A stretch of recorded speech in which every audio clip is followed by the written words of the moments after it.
Welcome to the Intuitive Ascending Mind podcast with your host, Alia Yasmin Khan. Throughout this series, you'll learn how cultivating a growth mindset can unlock your true potential and impact every aspect of your life. Join Alia and her guest each episode as they dive deep into strategies for personal development and lasting transformation. Now, here's Alia. Hi, everyone. Welcome to the Intuitive Ascending Mind podcast. Joining me today is Larry Michel, also known as the Love Shepherd. He is the founder and author, and I can't wait to hear more about what you do, Larry. Come on, let's share some information here. So if that's, are you asking me to tell you what all I do? Yes, I would love to know all that you do. You already piqued my interest with some of the stuff that I know about you. Well, there's a number of things. I mean, I'm an author. I have been on many podcasts and radio shows. I am the founder of the Institute of Genetic Energetics, and I have a brand new book coming out. So I'm pretty busy. Tell us a little bit about the Institute of Genetic Energetics. So the Institute of Genetic Energetics is it's a science that I came in contact with almost 20 years ago. And it's been around for maybe about 40 years. The man who originally created it, or I would say turned it from an understanding or an experience into a science, uh, developed it almost a little over 40 years ago. And he had passed away a couple of years before I found out about it. And I came in contact with it because I was at the tail end of a relationship that wasn't working very well. And I was trying to figure things out, as we often do when a relationship starts out great and then it turns into something else. Yeah. For me, I was always a fix-it person. I thought, okay, well, if this isn't working or this isn't working, I just have to figure out a way to fix that, right? Whether it's fix myself or helping the other person fix whatever's up with them. But, that whole idea of fix it, which I know now is a bad strategy. It's not Yeah. a healthy strategy. But I didn't at the time. And I was very much about wanting to understand what was going on. And after many, many, many, many months of working at it, it just wasn't happening. And then I serendipitously was at an event, or I would say I was at an event, and I serendipitously met a gentleman there who owned what was called Match Matrix at the time. So this whole system was designed to be a tool for matchmaking. Interesting. And it was created by a gentleman who had gone through 4 divorces, and he figured, I am Wow. a smart guy. I should this shouldn't be. I should be able to figure these things out. What in the world is going on? Yeah.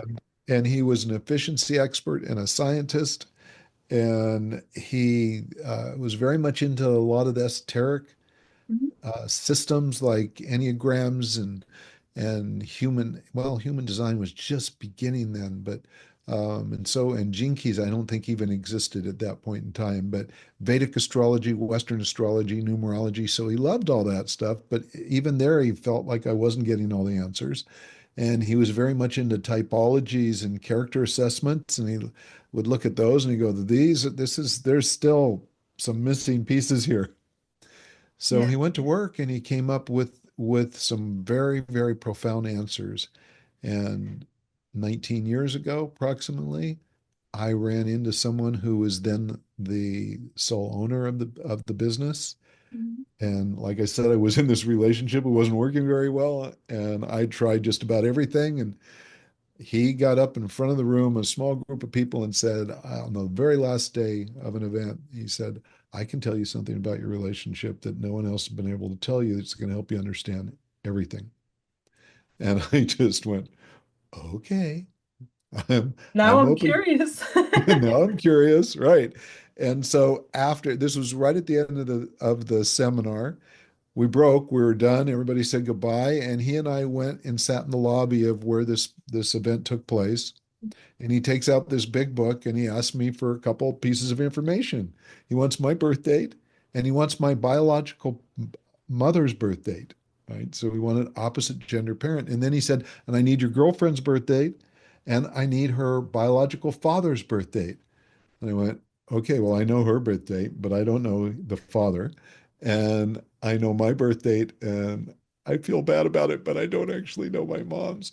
And so I had to figure out how to get that without actually calling my mom because that there's just too much guilt around that one. Yeah. And Yeah. so I called my sister, which was the second worst amount of guilt, but I got the information. And then I called my at that time really at the tail end of a relationship, but I could still say kind of a girlfriend, I guess. And I said, I need your dad's birthday. And she goes, Larry, what's going on? And I go, just just give me the information. I'll tell you all about it later. And she gives me the information. I give this all to this gentleman. His name is Frank. And he gets out this book and goes through it and then proceeds to tell me all the things, all the areas where I'm probably having challenges in the relationship. See. And he also proceeds to tell me things about myself. And this was actually turned out to be far more profound than the relationship issues, um, because there were things that I felt shame around and guilt around that went back decades that Wow. this cleared up in the matter of minutes. And Wow. I and yeah, I had a big wow out of it. Because we carry around a lot of shame, blame, resentment, guilt, a whole variety of things that come from experiences that we've had, Yeah. either with others or our own experiences of life. If they weren't so good, or even sometimes when they were really good, we have a whole set of beliefs that support the experience that we've had. Mhm. And sometimes those beliefs don't do us much good. Yeah. Right? Sometimes they're held on to traumas. There's lots of different things that get us stuck or creates almost impossibility for growth. Yeah. Yeah. And what this did was immediately say, no, you've looked at it this way, but energetically, this is what you are. What you experience is exactly what you should have been experiencing. And in my case, one of the characteristics of this profiling system is called an enroller, and enrollers love to create things, but they don't like doing the same thing over and over again. So I had, over the years, started a number of businesses, some of them super successful Uh-huh. while they were up, but I got bored with them. Uh-huh. And so the shame piece was like, what's wrong with me that I can't hold on to a business? Yeah. Because I grew up where I was told you have one occupation, you do this your whole life, and then you retire and you're good to go. Yeah. You know, Yeah. never quite believed that, but that was the way I was raised, Yeah. right? And so when you get raised that way, it's still sitting there in the psyche going, what are you doing? Why are you not sticking with one business forever and Yeah. just turning it into something successful? And you get my point, right? Yeah. Yeah. And so I had a lot of shame around that. And what this said is that you're going to create things, but then unless someone else runs it, you're going to lose your interest. Mhm. And I went, oh my God, that's exactly what's been happening. And as soon, I had to Aaliyah, as soon as I could embrace that and go, that's so true, because I've created things, they've been enjoyable, they've been exciting.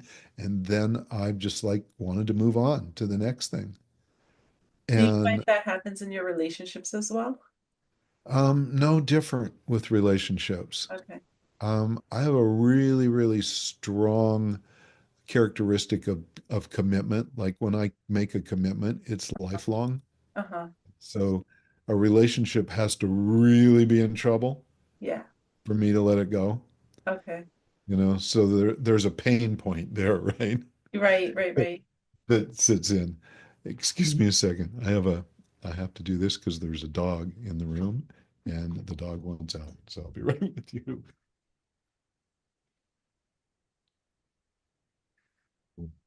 Only when you're on a recorded show do they not open the door with their nose and let themselves in and out, right?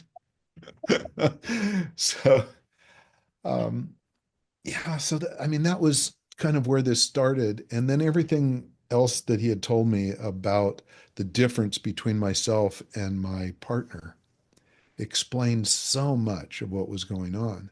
And I was very, very interested. And he turned around to me and said, would you like to help me with this company? Because the owner passed away last year and I need someone to help me market it. And I had been taking products to market a little bit. I've been doing that. I've been in the psychology and sociology and working with couples and singles for decades. But I still had, I was building businesses.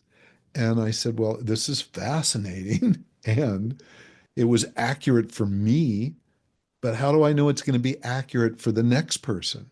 Like, and for me, if I'm going to help take something to market, it's got to be efficacious. I have to really believe in it. Yeah. And all you asked me for was a couple birth dates, Yeah. right? So, maybe you lucked out with Yeah. me. Yeah. So he said, no, this is, what do you need to do to know that you wanted help here? I said, well, I have to prove it's efficacious. But it I mean, it works. has to be really, really accurate for me to do this because it would be a shift of everything I'm doing into something that seems very exciting. And so I literally took 2 years. And in that 2 years, I interviewed a little over 1,000 couples, and it was never wrong. Not a single time did it Wow. come in inaccurate. And so I said to him, I'm interested. I want to get involved. And mind you, at the time, the focus was matchmaking. The belief was if you find someone that's really matched well, like if you're the same, that's the cat's meow. That's where you want to be. Yeah. And so at that time, you had Match.com and eHarmony and Plenty of Fish, the early days of kind of the matchmaking world. Yeah. And Tinder wasn't around.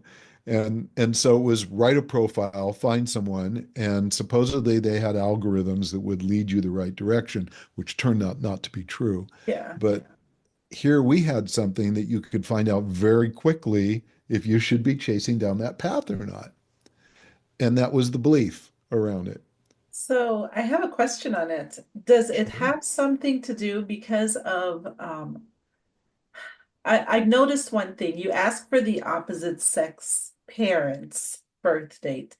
Does it have something to do with that sort of dynamic? Like We they taught you how relationships sort of should be, or You would think, but it's actually not that. I mean, okay. so I love your questions because I went through all of these. I asked so many damn questions. I probably drove, the owner crazy at the time. Um, that the quick answer is that old adage that men are attracted to women like their mother and women are attracted to men like their father. It's true. It's dead on accurate, but it doesn't matter whether you ever even knew your parent or like them. Like I will sometimes ask a man or a woman, your mother's birthday or your father's birthday, and they'll go, "Oh, no, I never got along with my mom," or "No, I didn't like my dad," or there was something else related to it. Or then there's people that say, "Well, I was adopted. I can get the birth date, but I never knew my parent." Yeah, So it's all genetic, Aaliyah. It's all based on genetics. So interesting. genetic energetics is essentially your energetic blood type. Mm, So you have an energetic frequency that you vibrate at that stays with you through your entire lifetime. interesting. It doesn't change. So, because there's talk about energy and energy moves and it can be positioned and it never totally goes away, but it shifts and it could be different. Not when it comes to our genetics, at least the piece that we're identifying here. Okay. So, Oh, that's so so fascinating. Isn't it? And so after 2 years, by the way, what ended up happening is I came back to the owner and I went, all right, I'm in. I'm interested. I want part of this business. And I took a minority interest in it. Okay. And it stayed focused on matchmaking for a little while. Uh-huh. But what happened that really surprised me, I was not, how sometimes we go into things enthusiastically and then we discover later what it means? Why Yeah. did we do that? Yeah. So I brought all my background in therapy and psychology into this process of evaluating this. So let's say that you were with a a partner and I go, Leah, I've got this new system I'm checking out. Give me your Uh-huh. birth date so I can check it out. I would go back to the owner and he would go through this little book and give me all this information. And then I Uh-huh. would come back to you to tell you about it. Uh-huh. And sometimes what would happen, he's going, oh, these two are very different. This will never work. Right. And I'm going, what? I can't go back. Leah's like my best friend. I'm not going to go back and tell her that, the man that she's in a relationship with, that she should just go, well, say goodbye now because it's going to be a crash and burn later. Or, you may be pregnant with a child or something, right? There's Uh, no way. There's no way I was going to do that. At the same time, I had to be honest and explain what we were discovering. mhm. So what I ended up doing without really realizing how important it was is I was describing their differences and then I was helping them learn how to accommodate and understand and appreciate the differences, which is, what if you're a therapist and you're working with couples and there's differences, that's what we do. Yeah. This is what he believes and this is what she believes. And yes, they're a little different. And Yeah. there's nothing wrong with that or nothing wrong with this. They're just different. Let's figure out how we can navigate it, right? Yeah. Yeah. It's a common strategy. Yeah. Once you get past, whatever hell is going on at Yeah. the point, right? Um, so what ended up happening is about a year and a half into my research, I started to get emails from people that I had talked to, Mhm. and they would go, the email would be, thank you, you saved our marriage. That's interesting. And I go, Wow. okay, wow. Or the email might be, I hadn't talked to my dad in 30 years and I just talked to him. Wow. Or, I have two kids and we haven't talked, or a brother or sister, or someone that was my best friend that I felt so bad about. We just got back together and our friendship's completely restored. And I'm going, wait a second. This isn't about matchmaking. This is way bigger than that. Yeah, Way, that's way way bigger more than that. profound. It was super profound. And since I've taken it into school systems and we've used it to stop bullying, Oh, wow. we've we've looked at situations where people have been they've been identified or labeled as ADD or ADHD, which is 90% of the time, Leah, not accurate, Yeah. I looked right? at that as well. And I know your profile now, so when we talk about yours, we'll have a chance to talk about that a little Yeah. bit. But there are a group of people that are what we call super active, which is what you are, Yeah. right? And it means you process information really quick, Yeah. right? Yeah. And you have very specific ways you like to run your life. And when you have a plan from the time your head leaves the pillow in the morning till it goes back on the pillow at night, Yeah. you feel the best. I mean, your body feels great. Now, Yeah. this is the typical super active person, right? Yeah. But this is typically that's like, what a great day I had. Everything happened, it Yeah. was all That's went exactly smooth. how I am. I'm like, best day ever every single Yeah, it's day. like, wow, this is brilliant, right? And then you get, and you talk to people. Now, I'm moderate active, so this is the speed I normally talk. Yeah. But if I could talk really quick like this and tell you everything about what this whole thing is about and Yeah. how it works and give you all this information in 20 or 30 minutes, it would be much more efficient and more effective, and you would enjoy it a lot more than if I would talk this speed, Right. right? Right. Right. And You so, make the so accommodations. yeah, so this whole interview could be done in 30 minutes instead of whatever it might be. And so here's what happens. A super active person pretty much knows what someone's going to say before they're done saying it. Yeah. And you're just being kind to us, letting us finish our sentences, quite honestly. Thank you very much. You know, I've had to work on that myself because I wanted people to get their thoughts out. When you start when you're coaching, and I've done like 20 years of coaching before I got into this realm of coaching, and working on mind and understanding how the mind works. Um, During those 20 years, you really have two ears to listen twice as much as you speak. But yeah, you do. I did not realize. So you just like really kind of opened up my perspective right now because I did not realize that that's part of my processing as well. it totally is. And listen, 50% of the population is super active. And Interesting. then the other half is moderate active. And then there are other things that influence how quickly, that there are people that talk really slow like this, right? Yeah. Like Really, Eckhart really Tolle. slow. And then if my daughter was on here with this, she talks so fast it sounds like 3x speed, and she'll talk to me and I'll go, honey, I can you please repeat that? I'm sorry. I didn't get even I got the first word, I think. And then she'll repeat it back just as quick as she said it the first time. And I'm going, that didn't help. You I need you to talk a little slower for me. She goes, oh, Dad, come on. But it's necessary. She just is that fast. Yes. So here's the thing, as kids, and I don't know what it was like for you in school, but most superactive kids, if they're in a classroom with a teacher that talks really slow, they know what the whole lesson plan is going to be within the first 2 or 3 minutes. So where do they sit? They sit in the back of the room Yeah. because they don't want to be up front because they're supposed to pay attention, and paying attention to this is boring as hell. Yeah. So they sit in the back of the room and they'll do anything. They may doodle, they'll, draw pictures, they'll read a book inside their book because they already know what the plan's going to be. Well, the teacher thinks what? They're not That paying the attention. child has attention deficit disorder, Yeah. right? There's you can't pay attention. You just can't pay attention. And the answer is, well, I can, but it's excruciatingly painful, Yeah. right? Yeah. And we don't know that. The child doesn't know that. Mhm. And even adults don't necessarily know that when a therapist says, I want to give you something for your ADHD.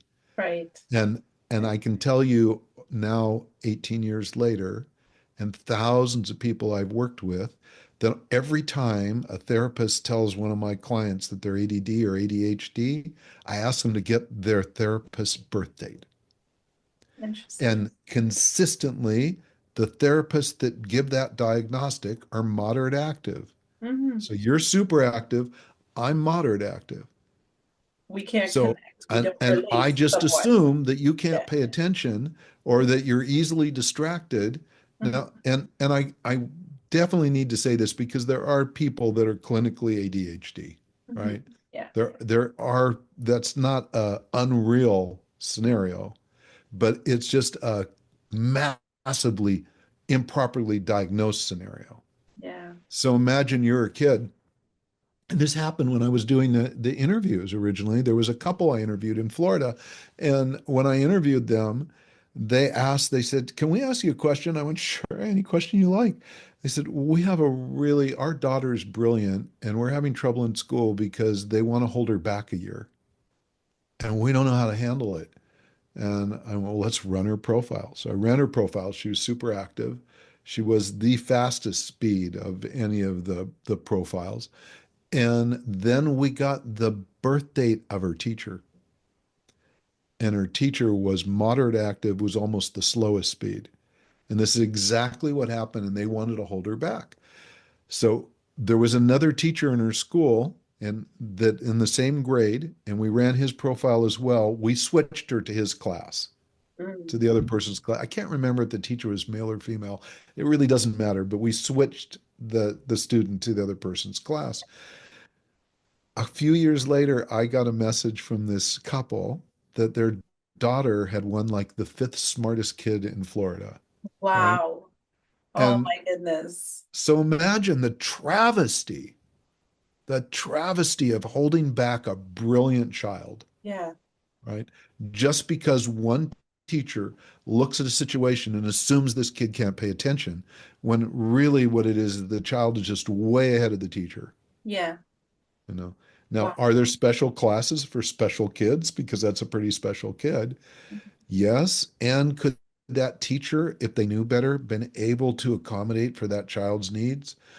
In some school systems, yes, and others not so much, right? Yeah. So the educational system as it exists today needs a lot of work. Does. We know it needs a lot of work in many ways, Yeah. but it definitely needs a lot of work in being able to identify kids. It needs a lot of work in being able to teach kids to maintain their beginner's mind and Hmm. be curious instead of conclude and judge, Yeah. which is what my book Lasting gets into a little bit. Yeah. So the the is some of the things that came up with this whole system. And we just talked about something that's called activity level. Mhm. So I'm moderate active. I talk this speed. This is my normal speed. Uh-huh. My faster speed when I talk really fast like this is for you, right? It's totally for Okay. you.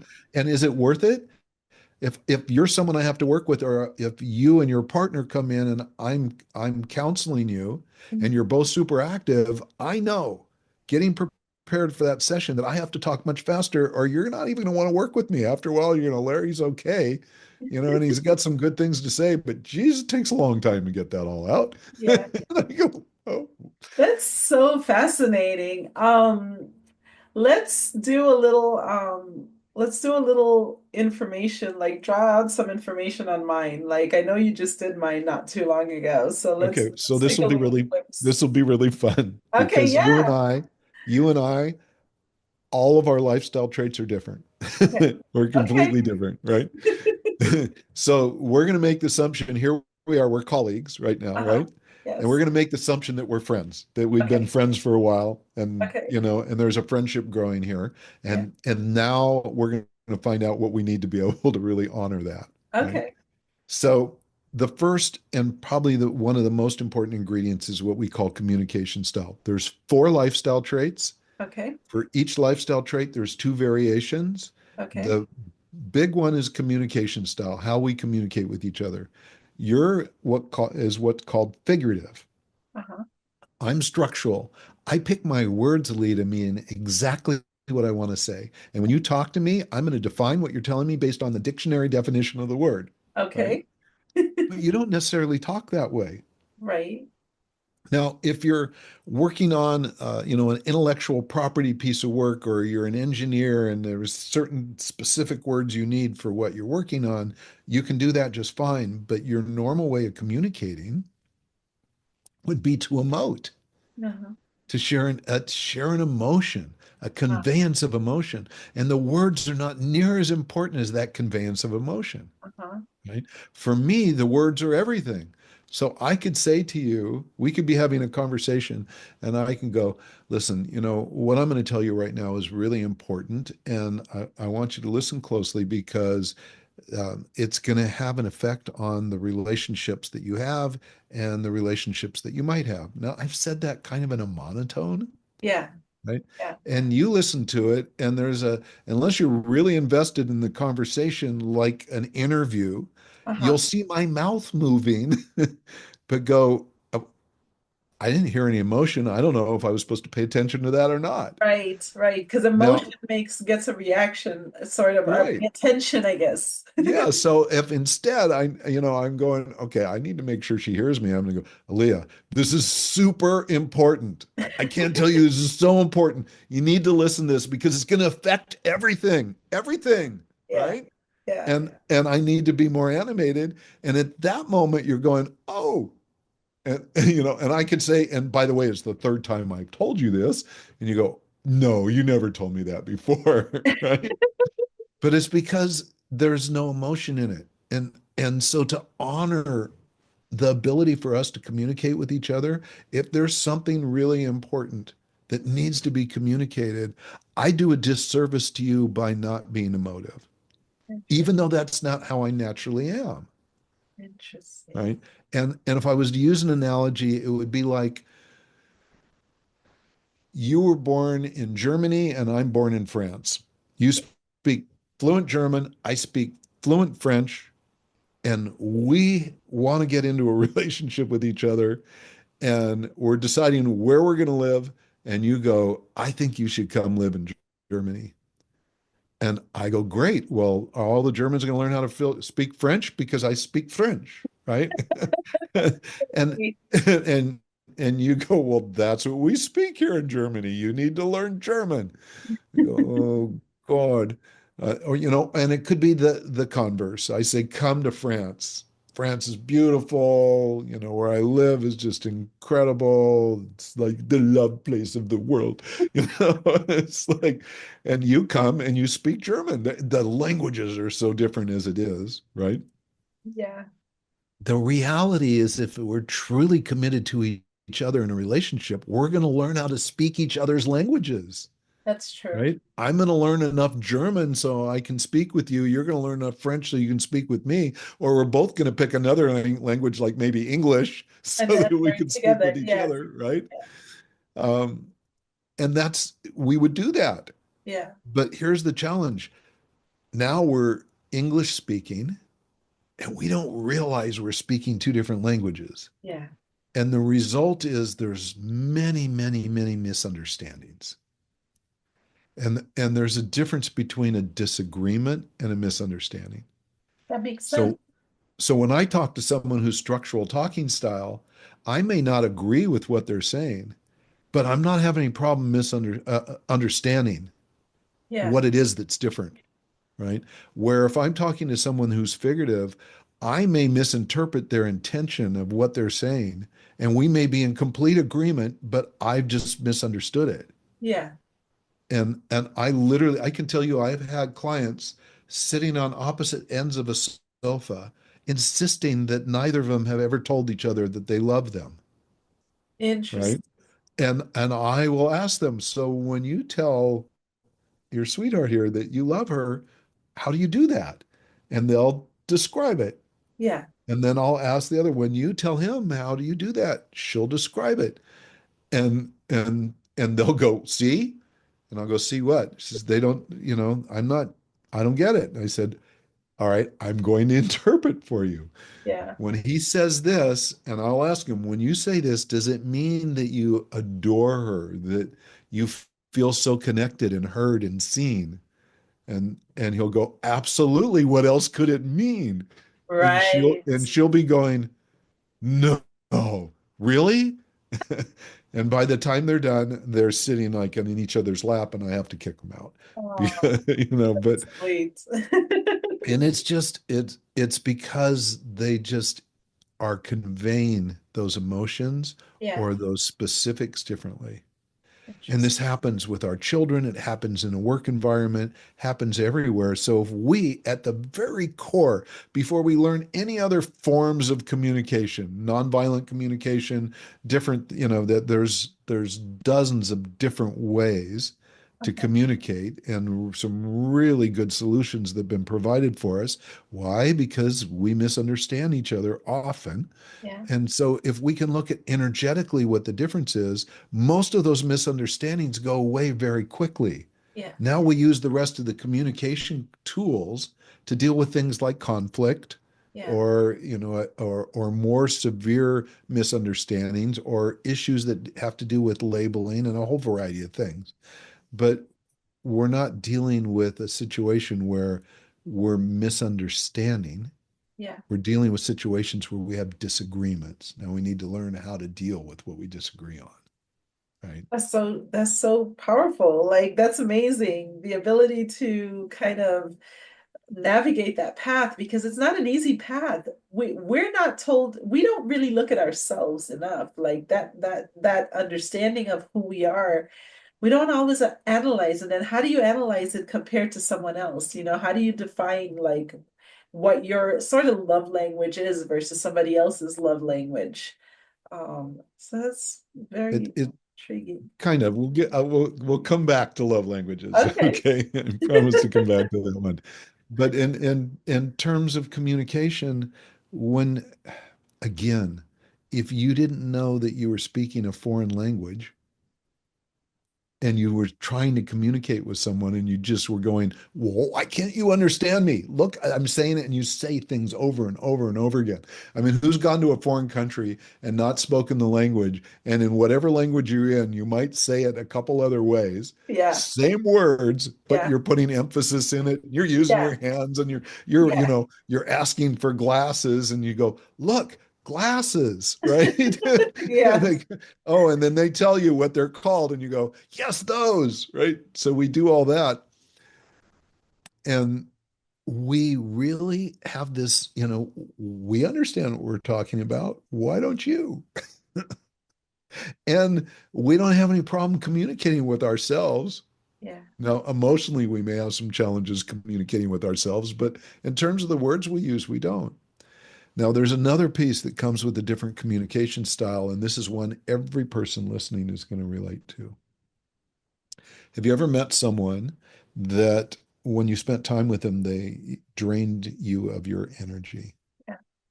I've Yeah. met people. Yeah. Do you have a nickname for those people? Energy vampires. Yes. Yeah. So I'm going to tell you right now, there is absolutely no such thing as an energy vampire. Yeah. It's not. But what you're identifying is something that is very true though, which is your energy was impacted by this other person.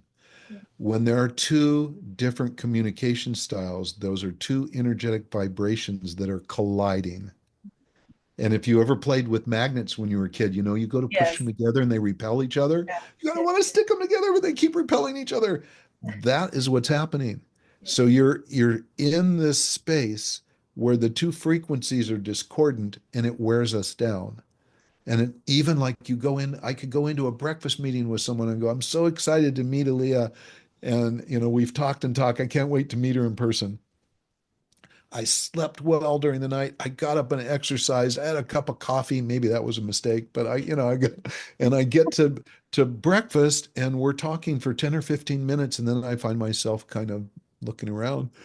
Oh, I yawn. I'm yawning. I had a full night's sleep. Why am I yawning? It's the energy colliding. And I go, this is such an important conversation. I love what she does. I want to support her podcast, all these different things, right? And then we finish our breakfast. You leave, I leave. You get on a phone call and call one of your best friends who happens to be figurative talking style like you. Your energy comes back. I call someone I know, my energy comes back, and we both conclude, whoa, that was really tough. I don't That think was we can, draining. I don't think we can work together, or I Yeah. definitely don't want to go to breakfast again with them. I like them or I like her. She's awesome. And they drain me of my energy. Yeah. And we label them energy vampires, which is as bad as calling someone ADD. Yeah. It's a misdiagnosis, right? Interesting. So when there's two different communication styles, that's different. So now I know if you and I get together, for one, Mhm. I need to be emotive if I really want you to pick up on certain things. Mhm. You know that you need to listen to my words closely. Mhm. You're also going to know that I use a lot more words than maybe you think are necessary, Uh-huh. right? And I'm going to know that sometimes you're going to use a word and I don't really know what you mean and I need to ask you, right? I need to Interesting. check in. Yeah. And I also know that energetically, it's going to have an impact. I was Mm. going to call it a burden, but that's not fair. It'll have an impact. So I need to be really resourceful. I need that whole night's sleep. I need to have lots of energy because I am going to get worn down, but for good reasons. This is like my best friend, or it's my sister or brother or my parents, Yeah. or my kids, any of those things. So we're not going to, if we followed the matchmaking idea that I was given when I first got involved, which is find your perfect match, it would say, hey, if you're not with your perfect match, then just, dish that and go spend time with people that you're a better match with. Well, I'm sorry. No, some of these people are our relatives. Some of them are best friends. Some of them are people we work for or with. Some of them are our children. Yes. And I'm Yes. not going to go, I'm sorry, you're a different communication style than me and a different activity level. I'm going to let you go live with someone else. Yeah. You were born What? the wrong day. Yeah, yeah. No, no, we're not doing that, right? We just can't do that. And so what it speaks to is really embracing our differences. That's interesting. It's And interesting the way when that you we say that. realize that embracing our differences can have such a big impact, Yeah. guess what else that does? Tell me. Well, there's differences way beyond just genetic energetics. Uh-huh. There's people that don't like you because you're a different color. Oh, They yeah. don't like you because you're a different religious Yeah. practice. Yeah. They have infinite reasons not to like you or to think specific things about you. Yeah. And when genetic energetics comes in and says, look at you, you have some basic energetic, genetically coded differences, and is saying these people are important to you. Learn how to embrace those differences. That extends to everything. That's You powerful. literally can't look at someone that's very different than you as something wrong with them Yeah. ever again. Yeah. You can try to, Yeah. but not if you're going to be truthful to yourself and those you love.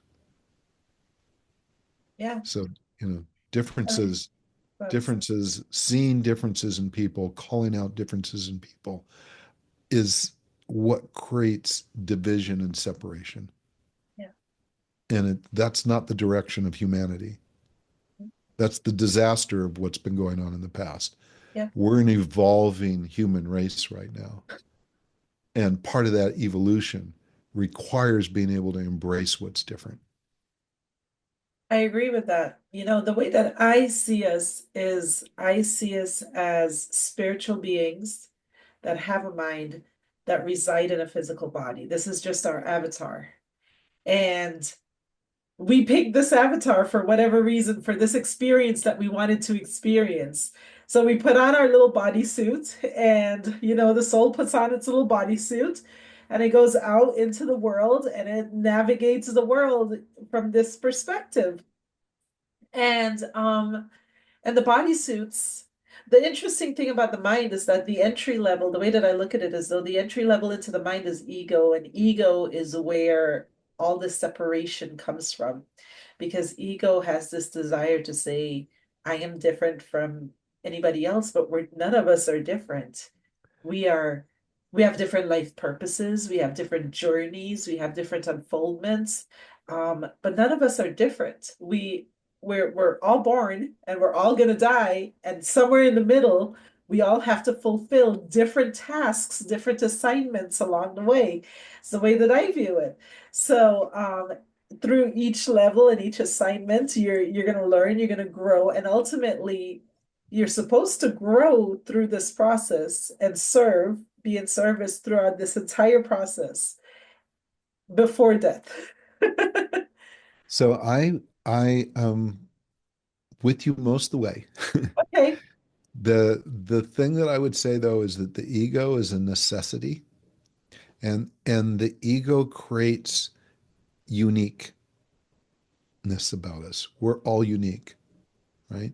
We're similar and we're unique at the same time. So we have, there's a unity consciousness that's out there, but there's also the fact that in these bodysuits, we have an ego. Now, the ego, when it protects itself, that's problematic. The ego, when it embraces our unique characteristics, as well as embraces the uniqueness of every other individual, Yeah. now has us become what Timothy Freak, he's a great philosopher, would call unividuals, right?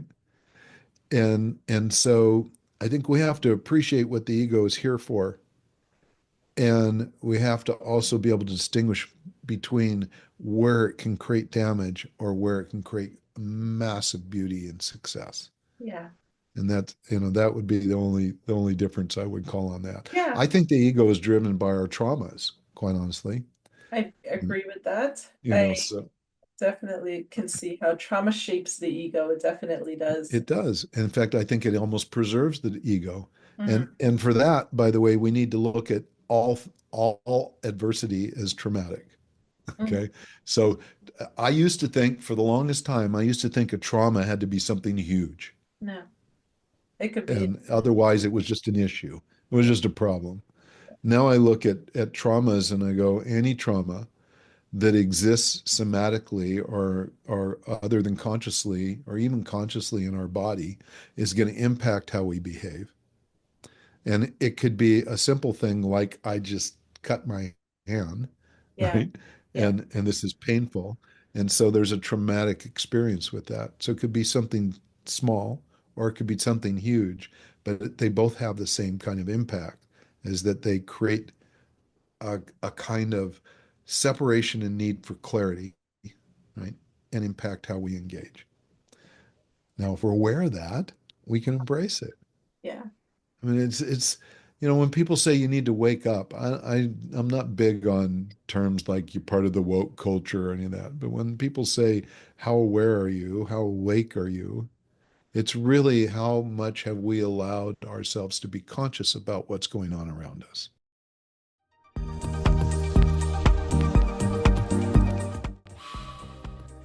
I will power here.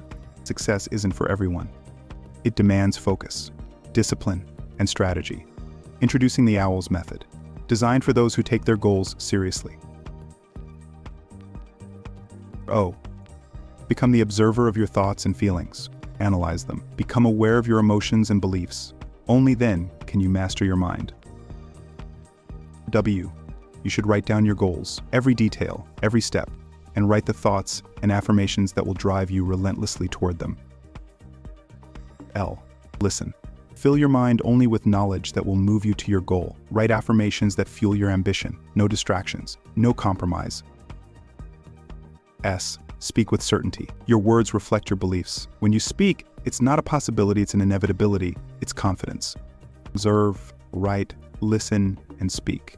The OWLS method. Master your thoughts. Conquer your goals. And we're not conditioned in this world to be very conscious. We're No. conditioned to follow a Mhm. narrative. I hate that word narrative, by the way, but the they to follow some game plan that's not necessarily ours. In fact, it was not ours, it is not ours, and it's something we have to learn and discover what our own game plan is. Yeah. That's our hero's journey, if you will. Absolutely. Absolutely. I think we do have that responsibility to ourselves. When we don't fulfill that Absolutely. responsibility, we become depressed, which I think is suppression of expression. We're not expressing ourselves effectively. And that's what causes that type of depression. Our ability to give light to something we're created to be creators. We can't deny that about ourselves. So, yeah. When Yeah. did you know that this was going to be your path? At what stage in your life? Well, when I learned about this and I really started to do the research on it, and then I saw the impact that it was having, Uh-huh. I knew that there was nothing else I was supposed to be doing. That I showed up at the right time. For whatever reason, I showed up at exactly the right time to be the person to do the research, to grab this information. And eventually I bought the company. So I own the technology and all of that because I wanted to take it out bigger than just matchmaking. Yeah. Matchmaking was fun and it's great and it's valuable, but it was only a portion of what it could do. Yeah. And when I saw that, I went, this is what I started this trajectory when I was about 12 years old. And everything I've been doing through the entire history has been preparing me to do this work. And when I Uh-huh. realized that, I went, okay, I have to do it. And there was a point, there were even some really traumatic scenarios that happened because everything that was being done when I first learned about this was being done manually. It was all the computations were done manually. The gentleman who created this system, it was I mean, it's a mystery. It's magical how he ever pulled it out. It's just absolutely a gift to the world. But he did all these computations manually. They got put into a book, but the book you still had to look it up manually. So we had to turn it into an algorithm Uh-huh. so that we could scale. I mean, now Yeah. we have millions of people that have run these profiles. We never could have done that without scaling up and Yeah. coming up with an algorithm. So when we hired a team to help us build the algorithm, we took the instructions that, by the way, I didn't own the company then, so I never saw them. It was like me asking for the what do you call it? The recipe for Coca-Cola. No, that's in the safe. You don't get that. Yeah. Yeah. You Yeah. can be a partner, but I'm not giving you that, right? And I went, okay. So when when the company was purchased and we ran it through a group that created the algorithm, at the first run, we had 15 or 20,000 errors, right? And I'm thinking, oh my God. And it was so hard on me because I so believed in this and I went, if this is that inaccurate, I can't do this. Yeah. I can't do this. I mean, I see the value and I know the value it's had on thousands of people, and it must not be my path. Yeah.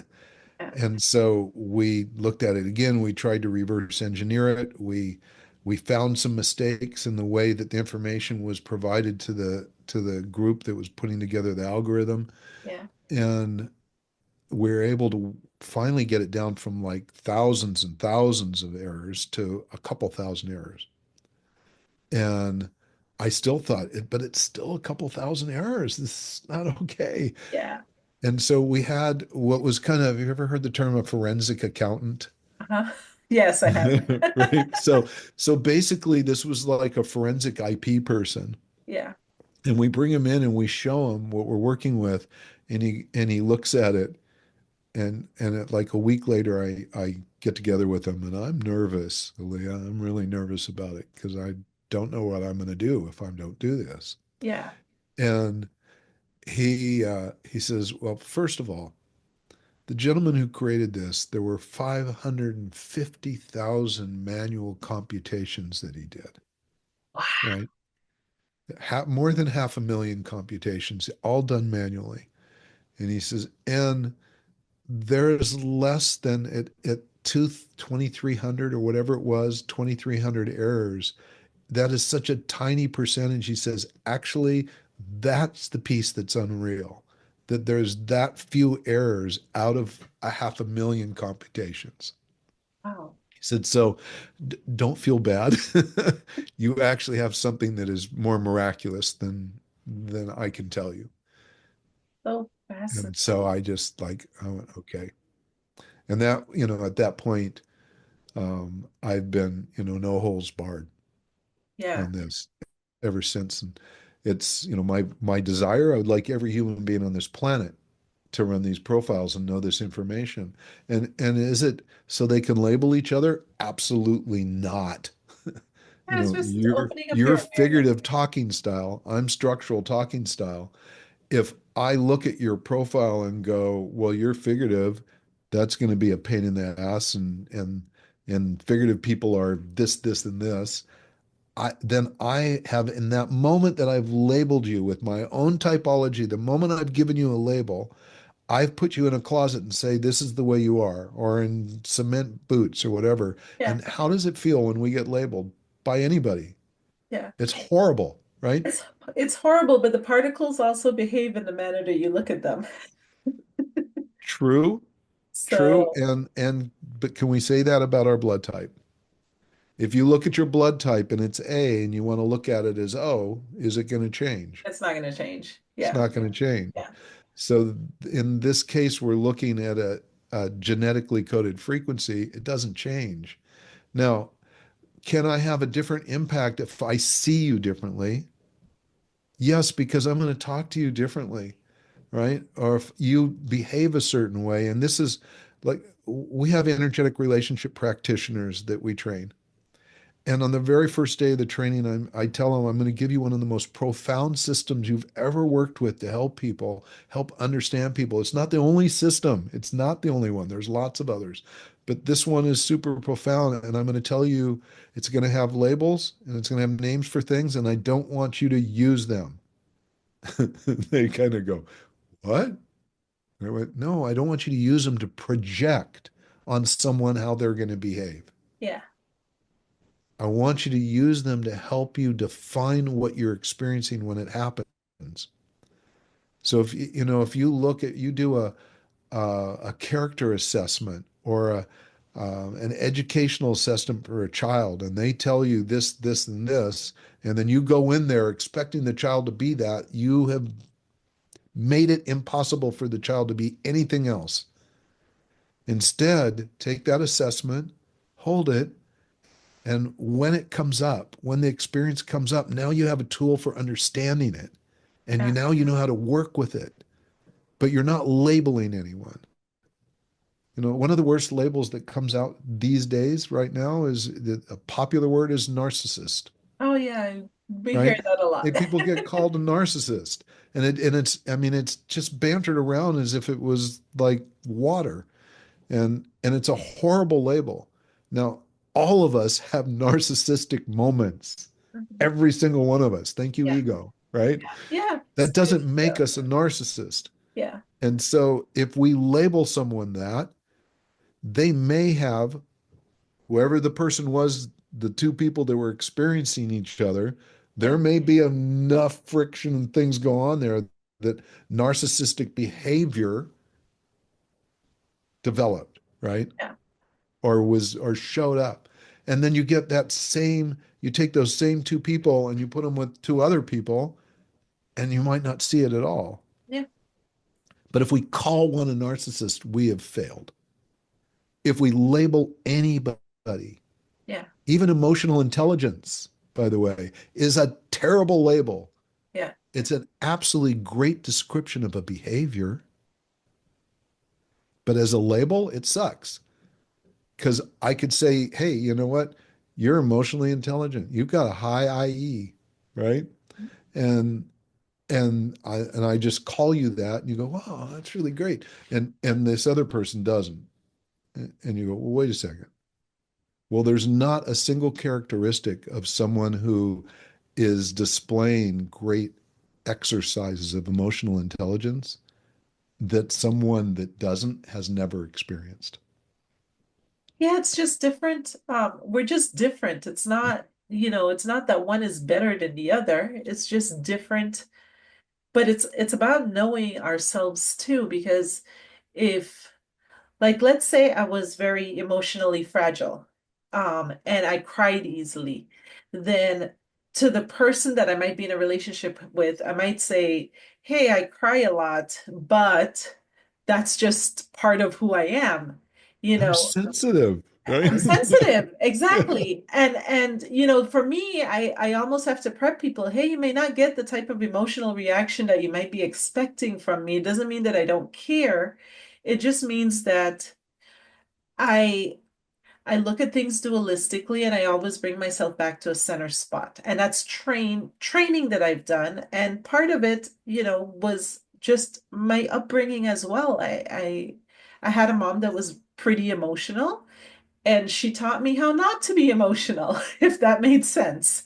It makes Because total I, sense. I have a sister that's pretty emotional as well at times, and she teaches me how not to be emotional because I don't always value the highs and lows of this the emotional outbursts. So I always said to myself, I'm just going to regulate myself to calm. That's the desired destination that I wish to be in.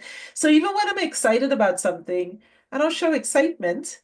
Or if I'm anxious or have anxiety on the flip side of that, I don't show a ton of anxiety. I mean, not now. Before I used to. I used to deal with anxiety quite a bit in the past.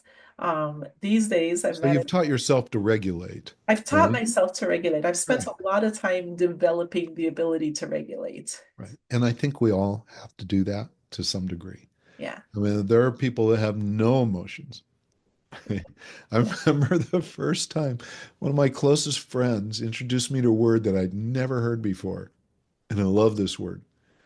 He says, you just have to gush.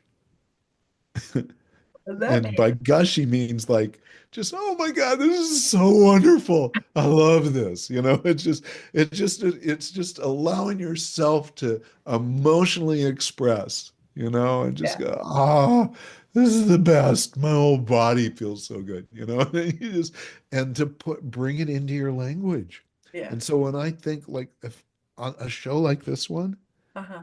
I don't know what everybody's going to be. They're all going to be different. Yeah. And if I just talk the way I normally talk most of the time, or the way I talk to myself, which at one point in time had no gush at all in it, right? But Yeah. I don't even talk to myself that way anymore. The key is though, if I was just kind of like, oh, yeah, this is the way it is, and I don't put a lot of emotion into it, I'm gonna half the people listening are gonna go, you know. It sounded interesting, but geez, Yeah. Yeah. once I wouldn't ever want to spend any time with that person. It's like, or I could be overly animated, right? And another person would go, wow, that was incredible. And I'm glad I got to watch it here instead of like in person. and it's just being able to allow ourselves to go to these different places and expressions and realize that if we have a variety of people in front of us, that's how we communicate with a lot of people. Yeah. And I know what you are according to our profiling system genetically. Yeah. So I can listen, and as soon as I pick up on it, I go, "Oh, she's going to like this if I get all kind of emotional about it, right?" Or if I put some emphasis on what I'm trying to say, it's going to be way better. And if I talk faster, it's even going to be way better, right? So, and we've just covered two of the lifestyle traits in genetic energetics. There are 15 different things. Of the lifestyle traits, there's four of them, and there's two of each, so there's 8 variations. Yeah. And we've covered a little bit of communication style. There's more with that. We covered activity level. There's more with that. There's financial logic, which is really our energetic relationship to money. Uh-huh. Yeah. You're what's called non-conservative financial logic. Our nickname for non-conservative people is rainmakers. Money just shows up. It just shows up. And for 99% of the people I interview, I'll go, "Have you ever really worried about money?" And they go, "Well, it's important. I have an IRA and all that stuff, but not really." Yeah. Right? Because I, it I just I shows do up. view it as a The frequency. conservative, It just shows up like it's always showed up whenever I needed it. Like I think it. I feel like I think it into existence. But yeah, you're so spot on with that. That's wild that I'm having this conversation with isn't it? you. Is it's so this is what I went through for 2 years interviewing people, Yeah. right? And I would say these things, and they go, "That's exactly right." And I go, "Wait a second, did you talk to the person before me, and tell them what to say?" It's just, I have never experienced anything like it. And mind you, my background's in psychology. So, Larry, there's that's so lots of personal different about me things that that I've nobody learned. knows, though. That's so personal about me that I think nobody knows. When you say rainmaker, and I was like, yeah, I do. I completely think that way. So half the population are rainmakers. Huh. And you know what stops the rain? What? A Thoughts? conservative financial logic person, which is what I am, that Uh-huh. wants you to focus on the money and count things. Uh-huh. It's like, no, don't make me do that. I have, a, Yeah. I have one of my closest friends on this planet. I remember we dated for many years. We were partners for many years, and when I first met her, she had a company, and it was tax time, Uh-huh. right? And she had to do her taxes, and she was like, "Oh,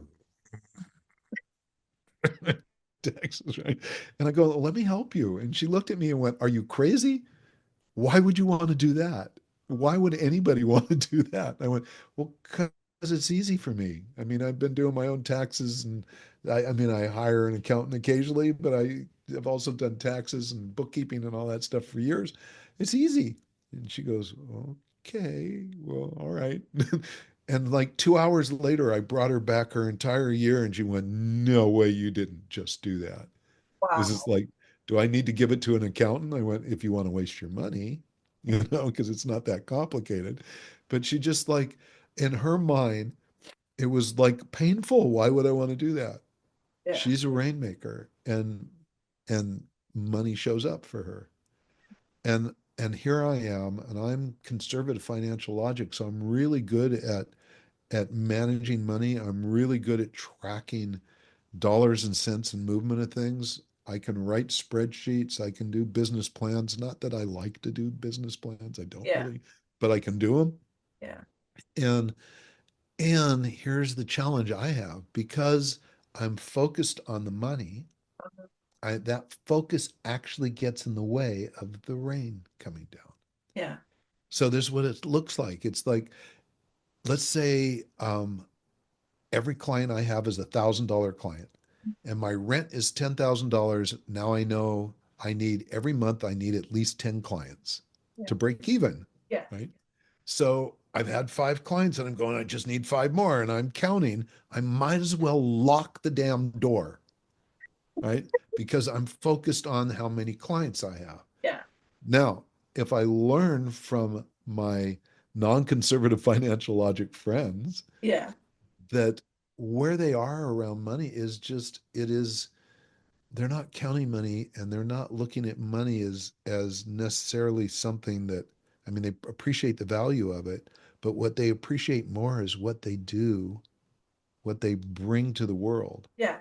So now as a therapist, if I go, I'm thinking, wow, I can't wait for the next client I get to see, because I know when they leave my office, it's going to not just impact them, it's going to impact those people they connect with. It's going to have an impact on their family and their kids. And that impact is going to be processional, because if their kids are happy, or their spouse is happy, or their parents are happy, if all that constraint is removed, I'm uplifting the quality of relating on the planet, if you will, right? And as soon as I go into that headspace, now they line up outside my door, Yeah. right? Yeah. But it's not genetically coded that way, so I have to consciously do that. Yeah. I have to create that. And like, my hat's off to you. It's like going, you don't have to do that like I do. But Yeah. so I've is it a always bad thing? been, It's just what it is.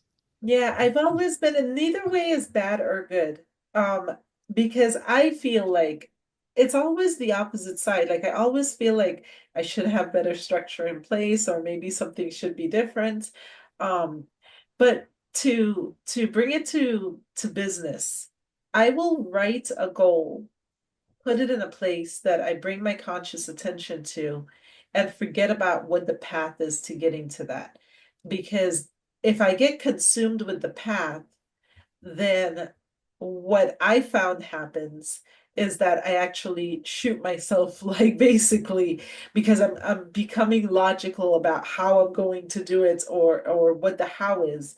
So I'll typically just bring my focused attention, okay, and I have a X amount of clients that I want to see every month as well, but I just put that number up, and I put it in a place that my subconscious attention just kind of comes to it continuously, that I could just be like, okay, that's my number. And then I just go about life and I just let it unfold. Yeah, Because it's interestingly beautiful. enough, I've had money show up from places that I didn't think it was going to come from. And Mhm. then not had it show up in places that I thought it was going to come from. Like I thought for sure this was going to be a sure thing. And it didn't show up in that manner, but it showed up in another manner. And I said, that's interesting. Like, a few years back, I'd given myself a goal. I wanted to go to a bunch of different places, and the money for the trips just showed up. Like it was very mystical somewhat, because I remember It's thinking wonderful. that at that moment, It's all that I had to do was build a goal and not worry about the money. Bob Proctor actually taught me that a while back. I was like listening to one of his seminars. I love Bob. I love Mm, Bob, and just the way that he said, stop getting wrapped up in the how, and I was like, done. mm, mm. That came easy. I had a chance to partner with Bob Proctor years ago, Yeah, and it was that's great. He's so he's cool. he's he's sadly missed. Yeah, he's Mm, such a good guy. Just amazing, amazing stuff. I love everything that he taught. He taught yeah, so much. yeah. Um, So how you described how you relate to money, I've heard that description multiple times, which is what helped me understand the difference in what I needed to do as a conservative financial logic person to cause the rain to come in, right? So not only is it important for me to see the difference, but also see the benefits in the difference, right? It's like someone says gushing. I never gushed. Now I love gush, yeah. right? Or there was another statement that I learned a few years ago that has become kind of popular, and you don't hear this come out of a structural talking style person, but you do figurative people when they'll describe something and they'll go, I'm in all the feels.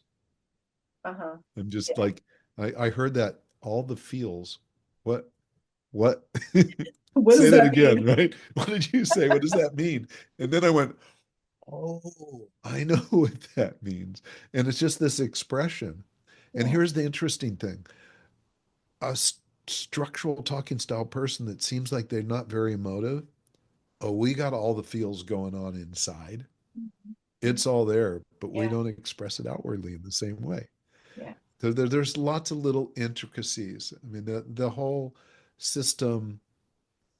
Um, I sent you a report, and we're going to give everybody a link for this report so they can get their own. Okay. But there's another report, like if Yes. for people that are in partnerships, that's this first report is like 5 pages long. The other one's 38 to 93 pages long. Whoa. So we go into detail, and I was working on a book that goes deep into genetic energetics when the book that I just finished was put in front of me, which is a whole nother story that is unbelievable. But so, I mean, there's money. The next one the next lifestyle trait that actually is the one that is the most challenging when there's not a match is called sexual response type. Interesting. And this one, statistically in our system, and this isn't scientifically proven statistics, this is just anecdotal from what we've researched and the answers we've got, and could we do some really great research with this? Absolutely. It just hasn't been done on a scientific level yet. Yeah. But statistically in our system, we found that 95% of the people that are not matched for sexual response type, those relationships don't last over time Interesting. unless they know about the difference and they know how to accommodate for it. Yeah. So two things. One, they need to know Yeah. so they can appreciate, and then they need to know what to do to accommodate for it. So That's you want to hear interesting. what's the difference between the two different Sure. sexual response types? Go for it. This one is really fascinating because if you were to talk to David Data or John Gray or a variety of experts in the field, even tantric practitioners, they will tell you that all men source their sexuality, their desire for sex from the core. They get a hard on, they're excited, it means sex. Yeah. Let's do it, right? And they'll say, and all women come from their head and their heart. Yeah. That's the stereotypical belief. Yeah. It's 50% wrong. Oh, interesting. The reality is that there are two different types. There's a mental emotional sexual response type person, Uh-huh. and that's 50% of the men and 50% of the women are mental emotional. I'm one of those. I'm mental emotional. So for me, the prelude to sex is really important. Now, I might be able to have a quickie every once in a while, but it would never sustain a relationship. So the romance, the prelude to sex is super important. I have to feel it. Yeah. I have to really there needs to be an emotional heart connection there for me really to want to engage and stay engaged. That's Right. interesting. Again, there's exceptions. Yeah. Right. Right. So, but for the most part, that's for the relationship to last over time. I have to have that. Yeah. And then there's a physical sexual response. And by the way, the mental emotional, our sexual energy is always moving. It's on the surface. And so other people can feel it and sense it. They Uh-huh. pick up on it. And hence, like mental emotional women, the thing that bothers them the most is they constantly have men feeling like they're flirting with them when all they are is interested. They ask a question, they're curious, who are you? And next thing they know, they think the man is thinking they want to take them home with them. Right. And it's Right. like the most annoying thing in the world, and they hate it. And so you can almost tell who's mental emotional with women based on how they dress, because they'll dress very conservatively, no low cut, no short dresses, because they get misunderstood all the time. Yeah. Now, the only time they dress really flirtatiously usually is when they're out for something or it's for Yeah. their partner, right? Yeah. It's Yeah. with clear intention. But otherwise, they will never dress that way. They'll layer, they'll do all kinds of things Yeah. just to kind of conceal what they think is misunderstood sexuality. Yeah. For men, it's a little bit different. We're misunderstood all the time as well. So if I'm really excited about someone and I'm curious and I talk to a woman, she's going to think I'm hitting on her as well. And Uh-huh. she's going to feel my sexuality and going, ooh, this is creepy, and want to put me in what's called the friend zone, which makes a lot of mental emotional young men very uncomfortable and insecure around their sexuality, right? It makes Yeah. male emotional young women feel like they're doing something wrong because their parents and their teachers say stop flirting all the time Yeah. when they're not. Okay. Yeah. So that's problematic, something to understand. Now, the physical sexual response type person, this is the other half of the population, both male and female, Yeah. right? They source from their core. Our nickname for them is when you're hot, you're hot. So Okay. they like they like the foreplay, they like all that stuff, but I'll ask you, do you need it? Um, Probably not. So there you go. So But you know the my answer, score. so here's the thing, and here's the fun part. I have interviewed thousands and thousands of men and women. And with women, it is so fascinating because guys think they're supposed to just be, you know, when I'm excited, it means I'm supposed to be ready to go.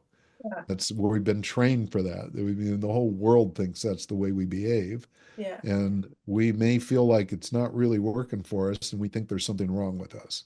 Mhm. Right. So a woman goes to a tantra festival and the tantric practitioner says, yeah, you source from your head and your heart. And then they go, well, wait a second. No, that's not quite right. Is there something wrong with me? Uh-huh. Right? Yeah. There's nothing wrong. They're just physical sexual response type. And so I will tell this story and I start with like I did and about the mental emotional and the foreplay and all that kind of stuff. And they'll go and I'll be describing it. I'll go, what do you think you are? And the person goes, well, I like all that stuff. I like all those things. I went, yeah, I get it, but do you need it? And it's one of two things that happens. The first is a pause. And it's a subtle little pause, right? Because the mental emotional person will just go, absolutely, I need it. There's no pause. Yeah. There's Yeah. not a second pause. Yeah. They're answering it before I even ask the question, Yeah. They right? already know. The other person is going, well, no, no, probably not. But I like it. I like all those things. Like bring me flowers, and Yeah. chocolates and cook dinner for me and all that's yummy. That's great. But then the question is when you're hot, you're hot. It means Yeah. like when I want you now. Yeah. So, and your sexual energy is held inside. Because we're two different energetic frequencies, and you and you're physical, I'm mental emotional, right? Because we have two different frequencies, we don't harmonize in that area. So my sexual energy is moving all the time, but yours is held inside. I don't have the key to your lock, That's right? interesting. Another physical sexual response type person comes around that is interesting to you, Uh-huh. and you could just hold hands with them, and that frequency match opens you up and the kundalini energy starts to move in your system, which is life-giving, right? It needs to move. And you go, oh, this is my person. Yeah. Now, what if we're in a relationship with each other and we're in a marriage with each other and we're different? Here's what happens. And I'll give you an example of a relationship I had years ago. After I learned about this system, it was so obvious to me, Leah. It was like, wow. So the gal I was dating was physical sexual response type. We were matched everywhere else. It was really a cool relationship. I love this woman dearly. She's still a great friend. And she was a doctor and she was at work and I knew she was coming over for dinner and she was going to be there at 6 o'clock. So earlier in the day, I went out and I went to a floral place and bought all these flowers and I came home and made flower arrangements. I put candles on the table. I have dinner ready. I've got a fire in the fireplace and I've got her favorite music on. And at 6 o'clock, she comes to the door and I have everything ready because I'm figuring she's going to be really hungry. Right. And, and she answers the door and I go, are you hungry? And she goes, oh, I'm hungry. Right? She obviously wasn't hungry for food. Yeah. And you She's giving me a saw. cue. Yeah. And I knew about it. So I went, okay, leftovers will be just great. We'll reheat this stuff. The candles will be burned down a little bit more. That'll be okay. We'll move the candles into the bedroom or wherever. And then we'll come back and eat later. Now, had I not known I would have said, wow, dinner's ready. It's just everything's ready to go. I just finished the appetizers. And she'll look around and go, oh my God, look what everything he did for me. This is so awesome. And at a conscious level, she's going to go, I have to sit down and have dinner. Yeah. Right. Yeah. And I'm a good cook too. So Yeah. she's going, oh, I can't wait for that. But at an other than conscious level, she's getting this message that he missed my cue. Ah, Right. yeah. And so she's not even aware at an other than conscious level what's going on. Yeah. She's just being sweet. Yeah. Right. So I could get away with it that evening. Yeah. But the next time she gives me a cue and I miss it, now at other than conscious level, he missed my cue again. Yeah. Right. And what ends up happening is that if unconsciously our body knows that we're not going to be met, Yeah. then we don't allow ourselves to even go there. Yeah. And so what ends up happening between those partners is that physical sexual response type person stops being interested. Mm. And the mental emotional person doesn't know how to get them interested. And so we need to be aware of that. And if that's already happened, then we have conditioning we need to change. And what has to happen between those two is they need to learn how to move the energy. And that takes specific techniques. Interesting. That's It's so fascinating. doable.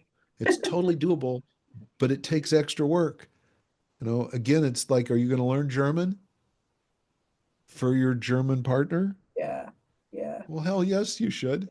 Yeah. If I mean, not, then you're in the wrong relationship. I think the perfect balance probably is that type of like opposite dynamic, because if you are able to see the person, understand that them, who they are, why they operate the way that they do, it also makes you more flexible in real life, like as you're encountering other beings that are just, just understanding them, you'll become a lot more relatable to them versus living in your box and saying, well, I have to be with somebody that's kind of just like me, that's an ideal match to me.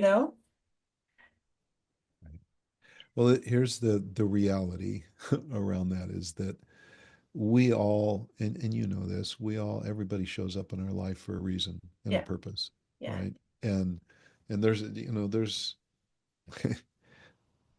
it all makes sense when you look at it, like, why is this person here? Why is this person here? Why is this person here? And if we take our time and we look at each person as being valuable in our evolution, then it's great for us to take the time to meet them where they're at.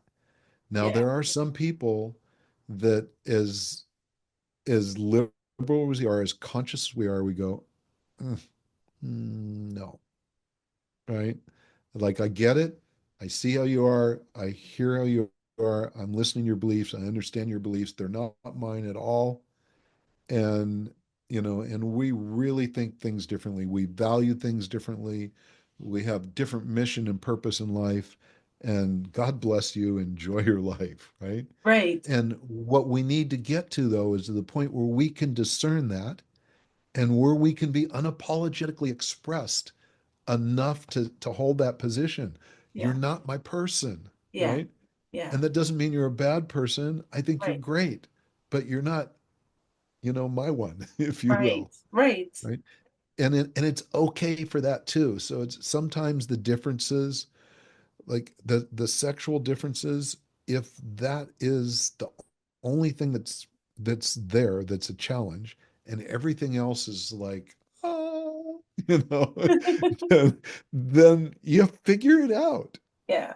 And it takes some extra work. I have couples that don't want to do that work, Yeah. and I have couples that do, and that's the biggest challenge in the whole system. That's the one that creates the biggest challenge. And look, you have things like erotic blueprints. Are you familiar with that? No. Erotic blueprints is a fabulous product that helps people understand what they love around sexuality. Like, for those people that have not really looked deeply into their sexuality and understanding it, erotic blueprints is one of the best products on the market. Right? Interesting. It's really great. And and guess what? The people who created it were mismatched for their sexual response type. They needed to figure it out. It's like nonviolent Some came along. communication. Yeah. Rosenberg, the person who created nonviolent communication, was had a different communication style than his wife. He needed to figure it out. What a great gift NVC is to all of us as a tool, Yeah. right? So there are many, many, many coaches and creators of wonderful systems that exist today because they were mismatched genetically, Yeah. energetically, right? Yeah. And they set out to figure out, how are we going to do this? I Yeah. love you. You're in my life for a reason. We're Yeah. not supposed to be with anybody else, but we got to figure this out. Yeah. And so they came up with all kinds of new ways to communicate, new ways to understand sexuality. It's like love languages. Love languages have nothing to do with love. It's a great name though, because anything with love in it, people like to go for. But it's circumstances and behaviors. The biggest challenge with love languages is that we call it a love language. Instead, it's a language of different conditions and circumstances, the behaviors that are important to us. And Yeah. they are truly important to us, Yeah. right? Yeah. That's like it's a great piece of work. And the book that I would be spending a lot more time with talking to you about lasting is the very beginning of this book is what's called 11 illuminations. And they're the 11 primary things that we need at a core level to be able to enter into a really conscious and creative environment with a partnership. And one of the second illumination is about love. And in that section of the book, we remove the word love. We completely remove it from the vocabulary. It never shows up in the book or in the questions again till the very end. Interesting.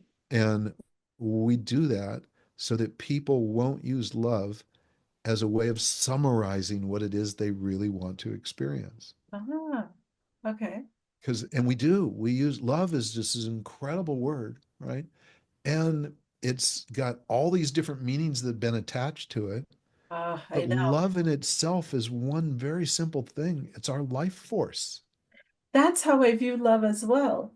I It's view and love it's as my connection to the divine, yes, my absolutely. ability to choose loving thoughts to think, to create the life I want to live. Um, love my feelings within my body, make sure my body's not in fight or flight and it stays in a calm place on a regular basis. Um, and fill myself up with loving behaviors, like do loving acts so that I'm feeling fulfilled, do service-based acts so that I feel fulfilled. And to me, that's how I define love. And to me, when I'm full of that, all that I just described, like the mental love, the physical love, the acts of love in through service and things of that nature, um, then then I have the capacity to love another person. Other than that, this concept of love is thrown around in a lustful infatuation type It's just manner. it's tossed left and right. So here I Yes, have a fun challenge for you. tell me. What if I hypnotized you, right? And I removed the word love from your vocabulary? You Uh-huh. never even heard it before. It didn't exist. How would you describe all those things that you just described to me? Compassion, And what else? There's lots. You used a bunch of different kindness, words. um, there's so many, trust, Warmth, respect, compassion, warmth. kindness, you Yes, know, all yeah, these connection, desires. And what's acceptance. desire look like? And, Yeah, and, you know, you give them clarity. So when you do that, I know exactly what you're talking about, yeah, right? But if you just call it love, oh, I'm just feeling loving. Mm, uh, Okay, right? But here's the reality. If it's our life force, guess what?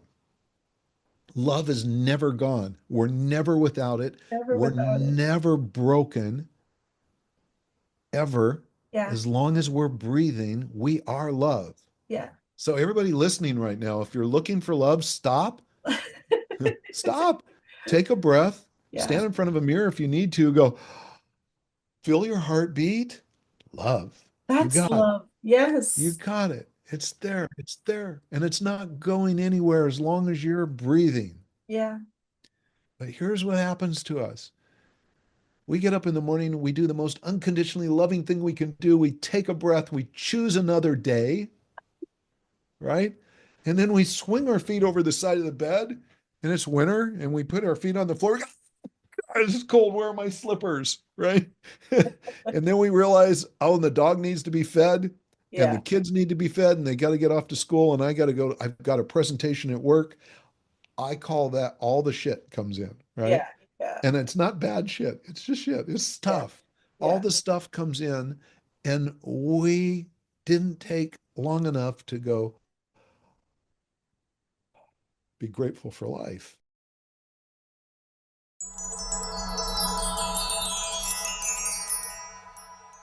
Are you tired of feeling stuck? Unable to reach your personal goals? Imagine unlocking the powerful duality of your mind to propel yourself towards success. With our mental duality guide, you can finally achieve the personal development you've always desired. This guide is not just another self-help book. It's a transformative resource designed to help you harness the hidden powers of your mind, guiding you through the building blocks to create a structured approach to goal setting and achievement. What's in it for you? Clarify your goals. Learn how to define what you truly want in life. Overcome mental blocks. Identify and dismantle the barriers holding you back. Boost your confidence. Develop a stronger belief in your ability to succeed. Achieve consistent progress. Implement strategies that keep you moving forward even when challenges arise. But how do I know this is real? Countless individuals have transformed their lives using our techniques. One user, after applying the principles from the guide, reported a 91% increase in productivity and a newfound clarity in their life direction. Here's the story. Like many, they struggled with conflicting thoughts and feelings about their goals. After engaging with our guide, they learned to balance their rational thinking with emotional insight, leading to breakthroughs they never thought possible. And what are the guarantees? We stand by our guide with a 100% satisfaction guarantee. If you don't see progress within 30 days, we'll refund your purchase. No questions asked. Why now? The longer you wait, the longer your dreams remain out of reach. Don't let this opportunity pass you by. Take action today and start your journey toward personal growth and achievement. What do you have to lose? Nothing but your limitations. Join the ranks of those who have discovered their potential through our mental duality guide.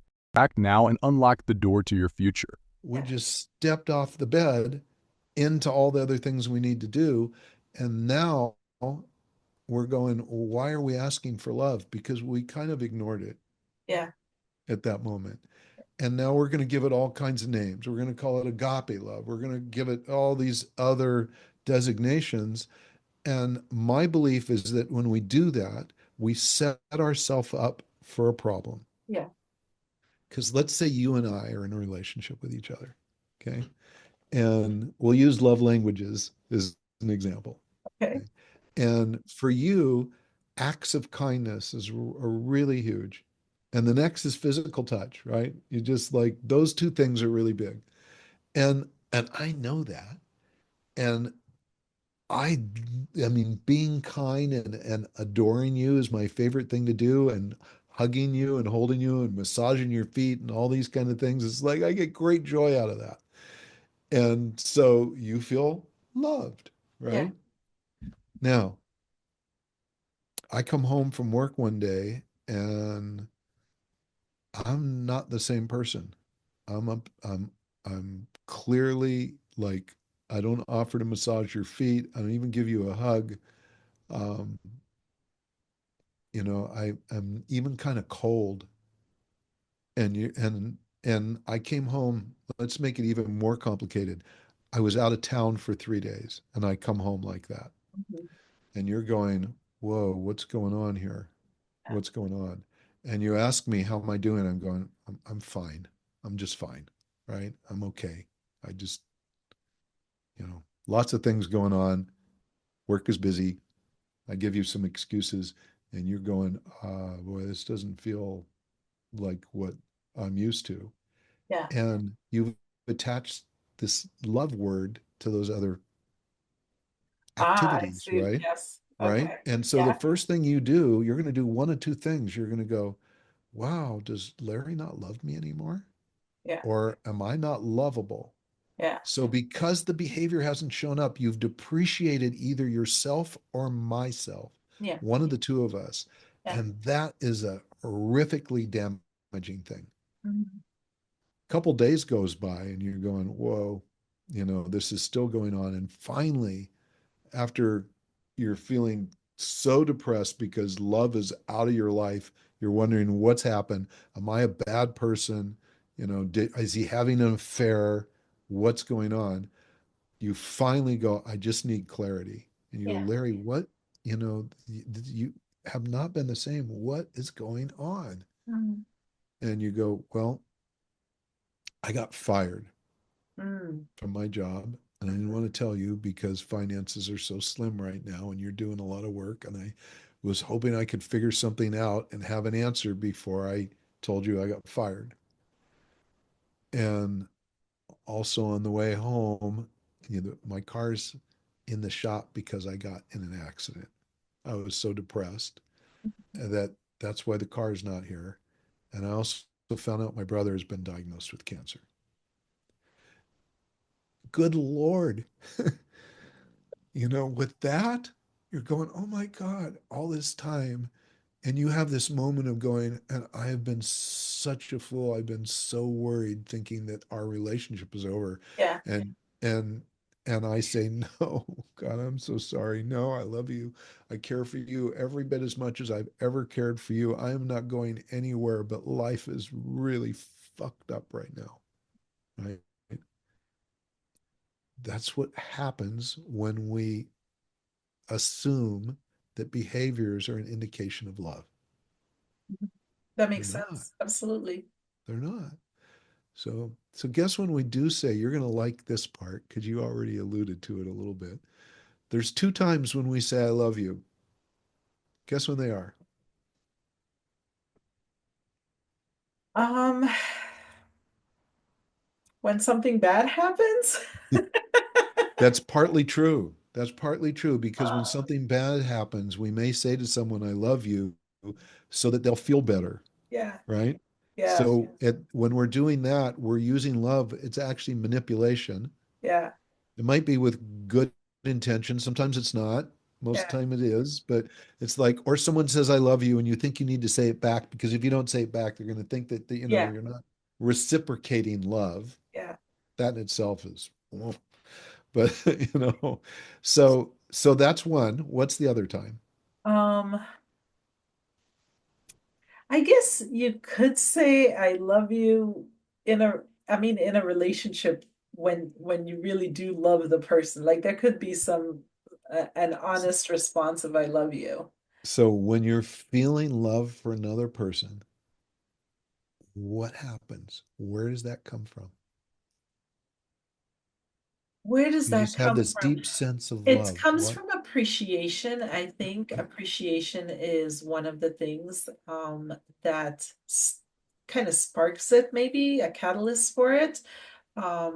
Respect or trust, those are things I think also, So you nailed it with appreciation. yeah. What's really happening in that moment is a reflection.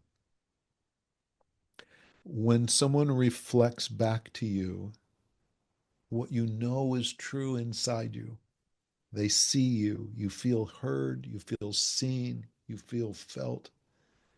That's when we turn around and go, oh my God, I love you. So, what we're really saying is, thank you, I love me.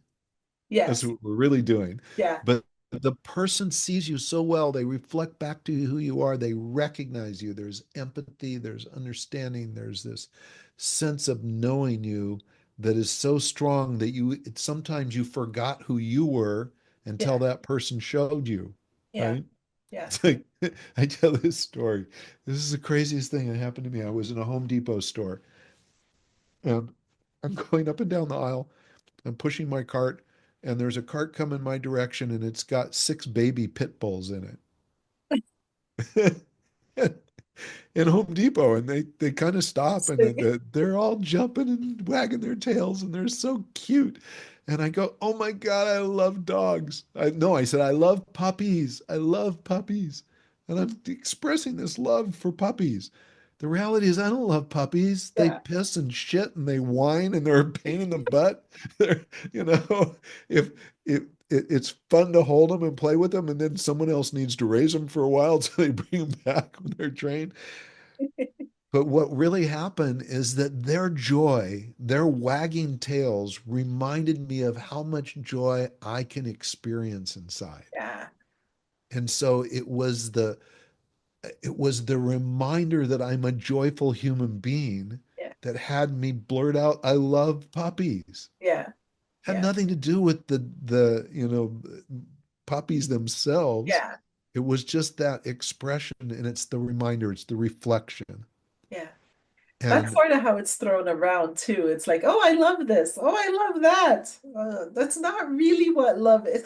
I almost wish we had a different word to actually describe what I described earlier, this sort of spiritual love, mental love, physical love, we service do, we love. have thousands of words for No, it. but like a It's specific word, I think that separated that love from every other type of, because people use, I feel like a lot of people, they use the word, I think it's Sanskrit. They have like different words that we don't have words for in the English language, like prana and things of the Atman or things of that nature. You just kind of realize how sort of limited we are, especially with the word love. It feels like love, that actual word, should have multiple branches and be able to allow us to articulate it better, more effectively. all right. So the solution is really easy. We I create think it's new easy. words. I think it's easy.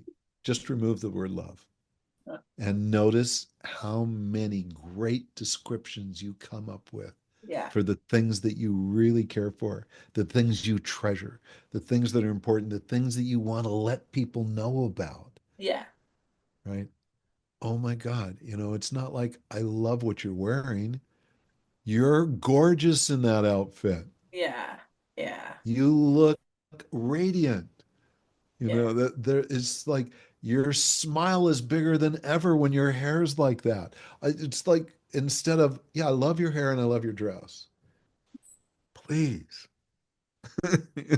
we can do better. yeah. And if there's and here's the other thing that is, on the kind of the tail end, what I was talking about with when you say to someone, "I love you." If someone is in your life that's really important to you, it's your beloved, you live with them. You're married or you're in a committed relationship with them, and you find yourself not saying "I love you" to them, there's one of two things happening now. Either they're not seeing you, or you're stopping them from seeing you. It's one of those two Yeah, things. Because if yeah. they don't see you, then that's a situation where they have work to do, right? Right, right. Especially if they're committed to the partnership. Yeah, But if you're not letting them see you, then you have work to do yeah, if you're committed to the partnership. So yeah, you may feel shameful about something, uneasy, you may be scared, it could be all kinds of things, but it's such an immediate clue. It's like, are the lights on? Are the lights off? yeah, yeah. Turn the frickin' lights on.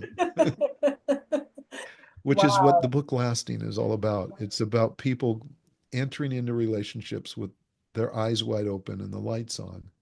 And we look at inquiry and love and labeling and attractions and judgment, communication, understanding differences, all the way to one of the most important ingredients for any relationship to last, which is co-creation, true co-creation. Yeah.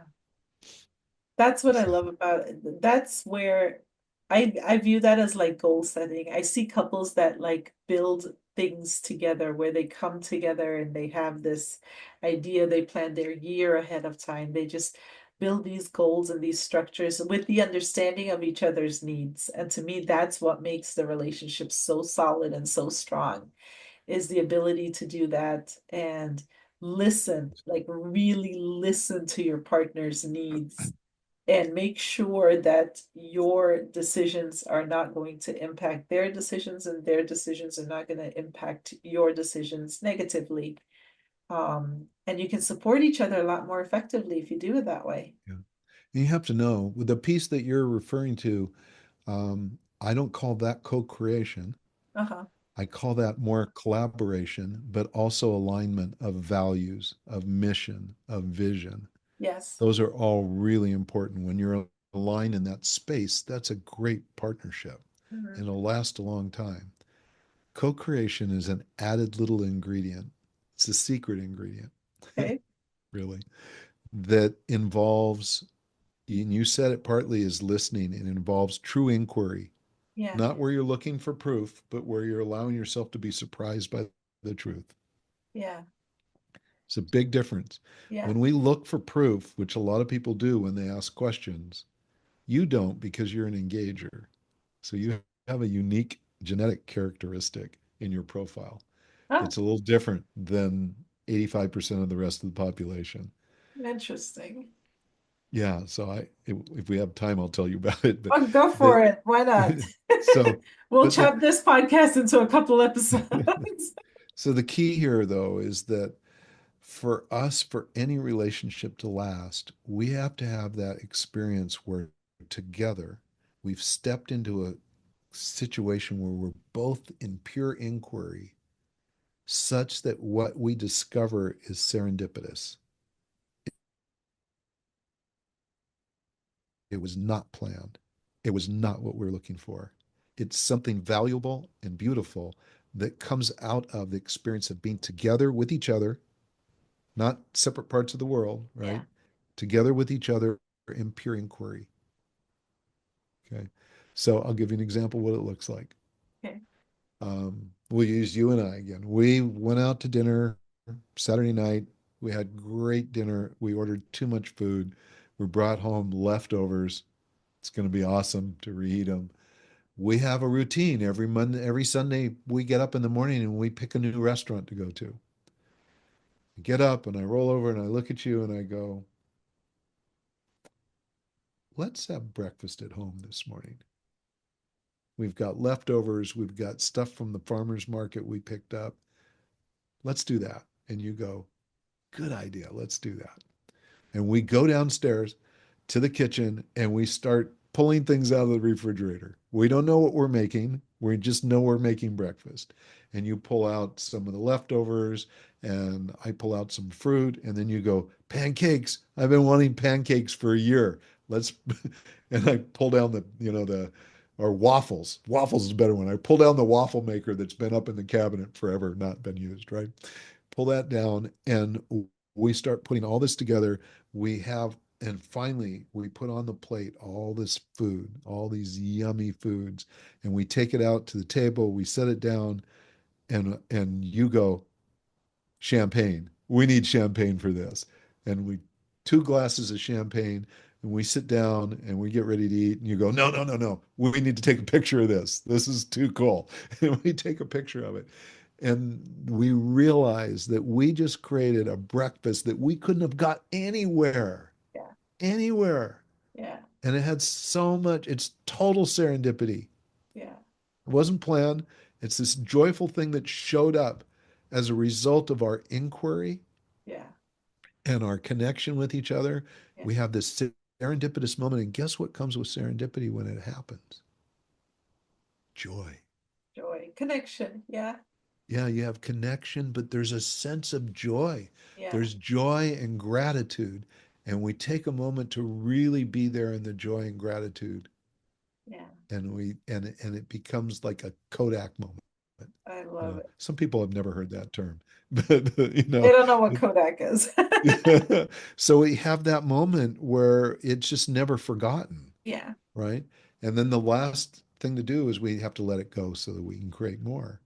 But the serendipitous co-creation combo has to be there, or eventually the relationship feels like there's something missing.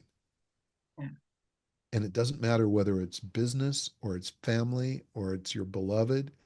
If we don't have co-creation as part of our experiences, we will move away from it.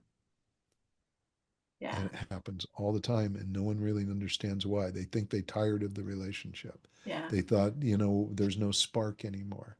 Yeah. No, there's not, because they do a lot of collaborating. They may have built a house together. Yeah. The both of them may contribute massively to the value of the relationship. They may even have the same values and missions and visions with each other, but they're not co-creating. That's such an interesting perspective. I love the way that you kind of described that. That's something that I need to bring my attention to. Like, I think that that's such a fascinating way to look at it, because I think I do regard collaboration to a certain degree as though it is, because I do regard it as creative energy. To It's collaborate does huge. require creative energy. So for me, I did kind of define it as sort of like goal setting and things of that nature. But you're right. I think in that moment, those moments of co-creation, and at that moment, like that action, um really There's a spark. There's a builds unique spark that connection. comes almost out of nowhere, right? Yeah. It's like walking down the street and you see a $20 bill on the street. Yeah. You look around and you go, no, there's no that. I guess it's mine, right? Yeah. It's like a gift from nowhere that brings joy and it has value. Mhm. And some serendipitous things, by the way, might bring a value that is not, it's you have to find the value in it Mhm. because of the surprise that comes with it. But it has to be there. And what you described as collaboration and all those other things, those are not unimportant. They're massively important. I'm just pointing out one simple little thing Yeah. that's so easy for us to do because it could be a moment. Like we have moments of co-creation and Yeah. then we go our own direction and Yeah. build Yeah. whatever we came up with. Yeah. Or it could be something huge, like having a child, Yeah. Yeah. right? I mean, That's talk so about co-creation at its most divine moment, right? yes. So the yeah, it's just this little piece. It's I think this particular understanding, like in my whole world of experiences and working with relationships, is fairly new. But when I got it, I had really, really strong motivation to discover it because I needed to figure out what happened to a really precious relationship. And when it finally hit me, I went, is that it? Is that it? And I started interviewing and asking people. Yeah. And 3 years later, I'm certain it is absolutely it. You Interesting. know, if you don't have that, you need to get on it. Mm. So And it's not powerful. difficult. That's the thing. It is so easy. It Yeah. is so easy. And the more difficult part is being in the pure inquiry mode. Mhm. Mhm. That's their first chapter in Lasting is called Inquiry. Yeah. And it's about us being curious and not being in judgment and not concluding Yeah. and not looking for something specific.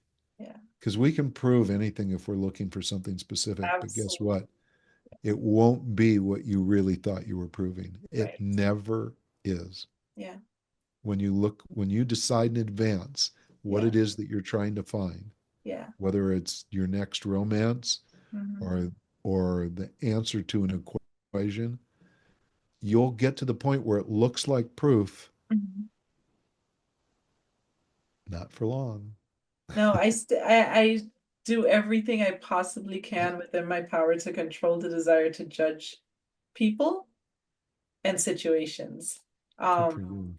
I Yeah. learned a long time ago that to slap a label on it was to put it in a category or a box that it didn't always belong in. And the better I got at non-labeling, like making sure that I left it open for interpretation. And I went back to the scenario and I revisited the scenario. I could shift my perception on it. I could put different perceptual glasses on as I looked at it. And the better I got at doing that, then, it's like I shared with you earlier, like I will develop the belief system that will take me to the next level. I will craft my belief system based on however I decide, whatever lens I decide to look at it through. And for the most part, I always goal myself with looking at it from a forgiving, non-judgmental space.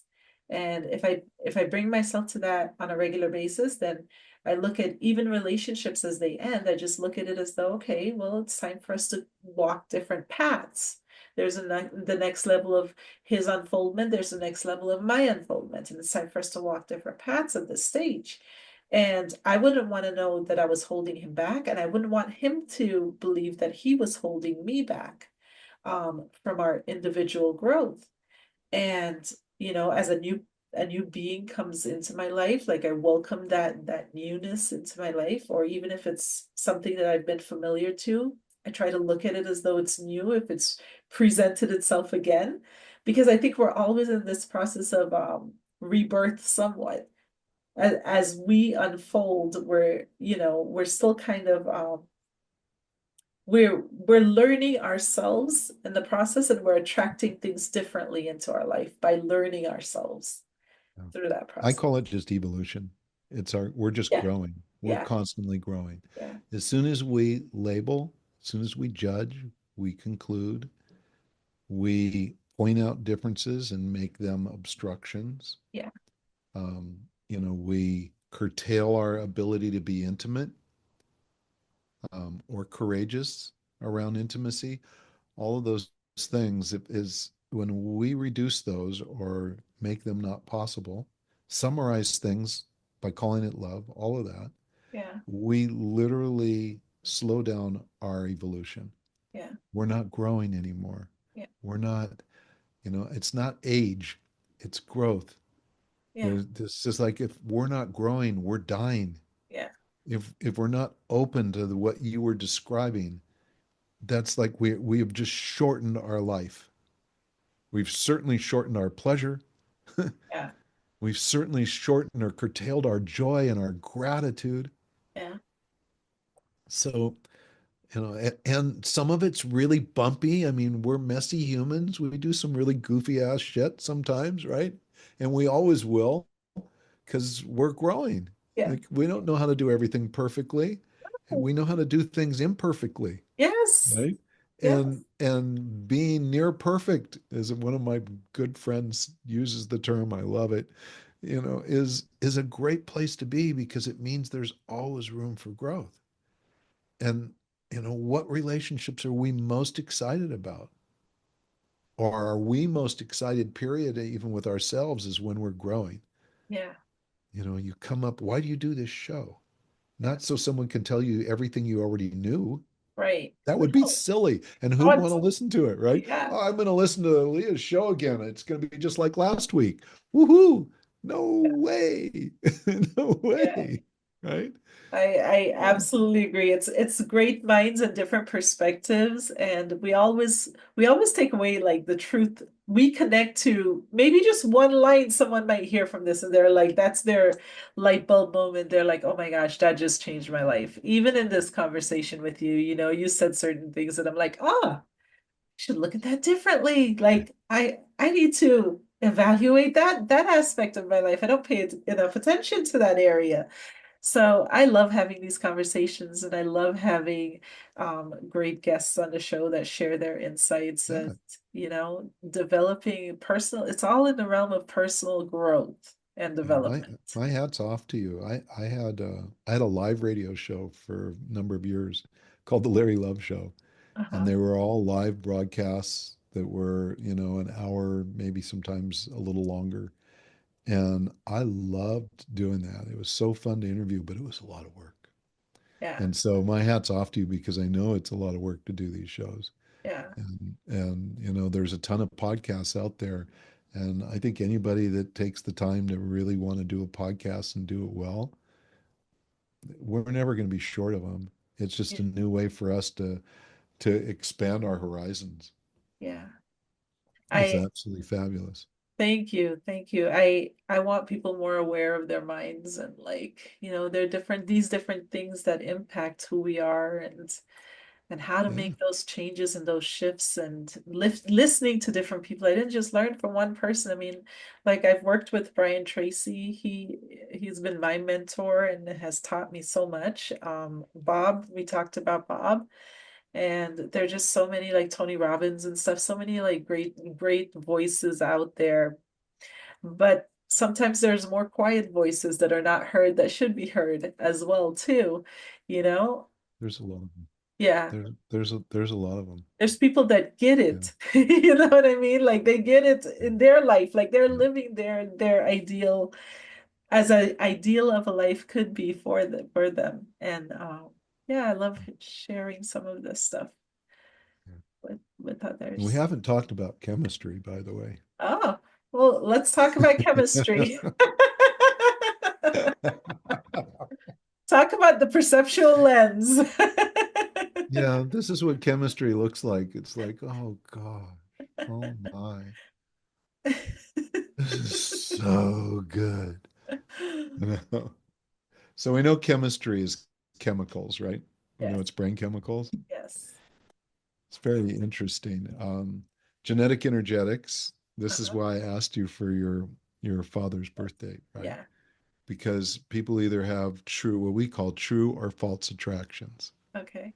And if you have true attractions, then chemistry shows up when you're with someone that is the same communication style as you. If Okay. you have false attractions, then someone shows up is they have the communication style that's different than yours, but it's what your opposite gender parent had, right? Ah, So we have a nickname for it, and it's we just have to think of it playfully. It's called a broken picker. and okay. and so basically when that happens, it would be like your figurative talking style, and you meet someone like me who's structural talking style. Now if you have false attractions and everything else fits, like the there are lots of other ways that we decide what's attractive other than just the chemicals, like are they the right height, they're the right size, there's all kinds of other ways that we ascertain that. But the chemistry piece will have you go, ooh, that's my man. And you can feel it in your whole body.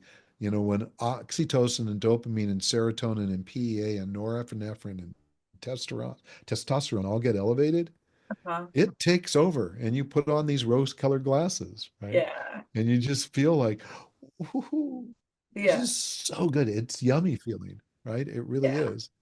And and we make not very good decisions So sometimes true. when we're all hyped up on those drugs. So It's like true. it's kind of like this. You're wearing these things and you tell me that and you're a smoker and you go, well, I'll quit for you. And I go, okay, that's great. And a year later, I still have these on and you're still smoking. And I'm going, oh, she's still smoking. And about the 2 year mark, I finally go, Are you gonna are you do that still for the rest of your smoking? life? Yeah. And I hate cigarette smoke, right? And I just, and at that point, we go, oof, and then chemistry falls away. Yeah. So I don't know if you're familiar with Helen Fisher. Helen Fisher did a lot of research around chemistry.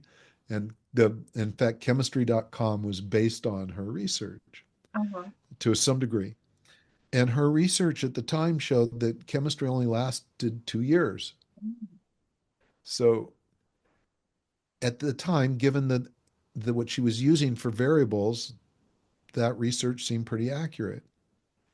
When genetic energetics popped into the equation, there was another research event that happened with what we call attractions that proved that chemistry lasts forever unless there's another thing that happens. And the other thing that happens is there are a number of neurotransmitters that are related to pain. And when those are set off, Mhm. dopamine, oxytocin, testosterone, PA, norepinephrine, all of them get adjusted downward. Um, They get regulated so that the glasses come off. So if you break your arm, and yeah, there's a lot of chemistry in your relationship, but you break your arm, forget the chemistry, you're dealing with a broken arm, yeah, right? yeah, If you're sick and there's something physically that's challenging and painful, chemistry, there's no, it's not going to be there. Mhm. Now, here's the interesting thing. These same neurotransmitters that are related to physical pain are also related to stress and disharmony. So what Interesting. ends up happening, like at the end of 2 years, you're Uh-huh. still smoking, and I'm going, that is enough, enough. So what Helen Fisher did compute that was accurate, that 2 year mark is not the mark of chemistry ending. It's the mark where the pain in the relationship is accelerated to the point that I can't handle it anymore. Interesting. That's really what's going on. So how Because do you get chemistry will over come that part? right back. It'll Yeah, come right back as soon as the pain's gone. interesting. How do you get over that part when pain starts to surface? Um, are you able, yeah, that's interesting that you said that. You said chemistry will come back if you get over it. As soon as you're not igniting, as soon as you're not causing the chemicals that are related to chemistry to plummet or to adjust, Okay. so that the chemistry reaction is no longer there. Yeah. Like if you and I are together and life has been good, and at about the 1 year mark, things start to get a little bumpy, right? And now, 12 months later, they're still bumpy. Yeah. And like, I'm not feeling as excited about you. I'm not as passionate about you. I'm not feeling any chemistry, nothing like I felt at the beginning, which is like, you are my woman for life, Yeah. right? Yeah. And that's all. And now what I'm thinking about is, why are we together? I'm starting to question the relationship. And as soon as we question a relationship, it's over pretty much, by the Yeah. way. Just Yeah. technically it's over. You have to rebuild from there. Yeah. But it if it's gotten to that point, then we have all this emotional pain. Well, hopefully we would get in to talk to someone or get some support or read a good book or find a book like Lasting to go through and Yeah. go through that process with each other. I got to squeeze that in. I can't believe I Of got a course you chance to should, by do all it. means. But that and you sit back and you go, wow, I've just been judging this person horribly. I've been labeling her horribly. And it's not fair because I haven't even given myself a chance to really see her or myself. Yeah. And we start now to correct those things that were a challenge. So the repair of the relationship is not so much repairing what's wrong as much as it's getting our place to where we need to be, prepared to be totally committed to each other. And if you can do that, and the pain that you were experiencing now goes away because you see more beauty and more opportunity in the just gorgeous, magnificent person that you loved from the beginning. And I'm talking about the reflection piece Yeah. there, right? Yeah. If that comes back, then the chemistry is going to blossom once more, Yeah. I can like totally see faster that. than you can even imagine. Yeah. And now here's the challenge, because chemistry is a brain drug, if you will, it's brain chemicals, Yeah. it does have us not be so discerning sometimes. That's true. So if all of a sudden the chemistry comes back, you might go, okay, everything's fine. No, everything's fine right now, but it'd be good to practice this fineness for a while, Yeah. right? It'd Yeah. be good to really understand what you've done Yeah. and what's changed and why it's important. Yeah. Co-creation. If you haven't been Yeah. co-creating for years and you finally realize you think this thing is over, Yeah. and now You take this conversation we've had, go, I just need serendipitous moments with my partner. Yeah. And you start having those. It doesn't mean that you can have two and then stop. Yeah. No, it's like it needs to be a discipline, Yeah. like brushing our teeth. Yeah. Inquiry is a discipline. Yeah. And I don't mean discipline like bad, you're a bad person. I mean in a positive way, Sure. right? Yeah. Where we create something that's so important to us, that's so essential for our lives that we do it all the time. We have a child's mind. We stay curious. We stay curious and we're not looking for proof. We want to be surprised Yeah. but by what we discover about each other. Yeah. That's life. Ah, such a great conversation. I love this. I love this stuff. I would love to have you back on. I'm sure we could definitely do another round of this because I absolutely I eat this stuff up like crazy. Like I just love it. I love learning altogether, like learning different perspectives. I love learning how, how to navigate that realm. I still feel like there's opportunity for growth, even in my own life. There's always opportunity for growth, but especially to bring some attention into that because I get caught up on like tasky business stuff and I don't pay enough attention. And that We really all does do. it probably requires more attention than anything else. I think we all love to learn. I think we're all born seekers. Yeah. We're born curious. Yeah. Absolutely are born that way. And it is part of our it's part of our genetics. I Yeah. believe that. Yeah. And if we can embrace that, which is learning and growth and all those things that puts a smile on our face or ignites us or feels so we feel more alive, Yeah. and we feel more joy and we actually take time to breathe and go, ah, love. We can do all those things. That it's like the whole world really changes. The level of consciousness, the vibration, the level of vibration changes. We become the evolving race that we're here to become. And we're going to have times that are low frequency moments. We got to dig a ditch, we got to fix something, something's broken, someone did something horrendous, someone ran in my car in the front there and I couldn't walk out there and go, "Oh, thank you for doing that." I walked out furious, right? Because I just bought the car 2 days ago, whatever the case. We're Yeah. going to have those moments because we're human. Yeah. But Yeah. how quickly can we readjust, Yeah. right? Yeah. And Absolutely. and the faster that we can adjust for those atrocities and those difficult things, the better. The quicker that we can let go of judgment and conclusion, the faster the entire world changes. Absolutely. I And this is wholeheartedly agree not an with that. impossible undertaking. No, That's the it's not. thing. Yeah. It's not like we're telling people to do things that they don't know how to do. We know Right. how to do all of this. Right. Right. There's nothing that we don't know how to do. It's like the emotional intelligence thing. Yeah. There is no ingredient that is related to how intelligence that's defined that any human being has never done. Not Yeah. a single one. In some way or another, in some little way, we've appreciated, we've been able to calibrate, we've been able to handle situations, we've been able to have empathy for people. All of these characteristics. Do we practice it all the time? Some more than others, Yeah. some not at all. Yeah. Some aren't ready for it. Yeah. But the more of us that move this direction, the more the just the consciousness and the vibration of this planet shifts. Yeah. How can people reach out to you? How can they connect with you? Well, there's a couple ways. Mhm. They're going to have the link for the report. They can get a personal energy profile. Definitely, there's another link there for lasting. We've just started the pre-order for the book.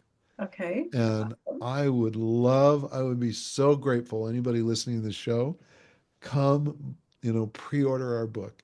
Yeah. It helps us do what we're going to do with it. And I haven't told you much about it, but I can tell you that it is, man, it's such an important work. because it really is everything we've talked about. The 11 illuminations are the foundation for how we need to treat each other, how we must treat each other. And they're not difficult, they're glorious. And the second part of the book is all questions. All the questions we spent, I can say I've spent 30 years curating these questions, but they're not just normal questions. They're beautiful questions. And when you answer it with a partner, there's three answers. There's an answer for you, for Mhm. me, and for we, for the Okay. partnership. And the question, the first answer is never the answer. Yeah. So we're teaching people to ask why. Yeah. You I know, love you that. say to me, I don't want kids. And I think, oh man, I wanted kids. That sucks. This is over.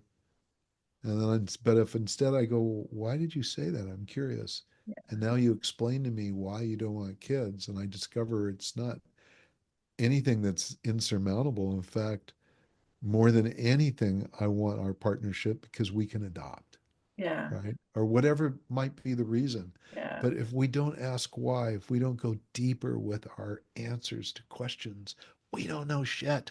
Yeah. We only think we know, So or true. we've decided that that's what we needed to know. We were looking for proof. So we have Hmm. to stay in inquiry and go deep.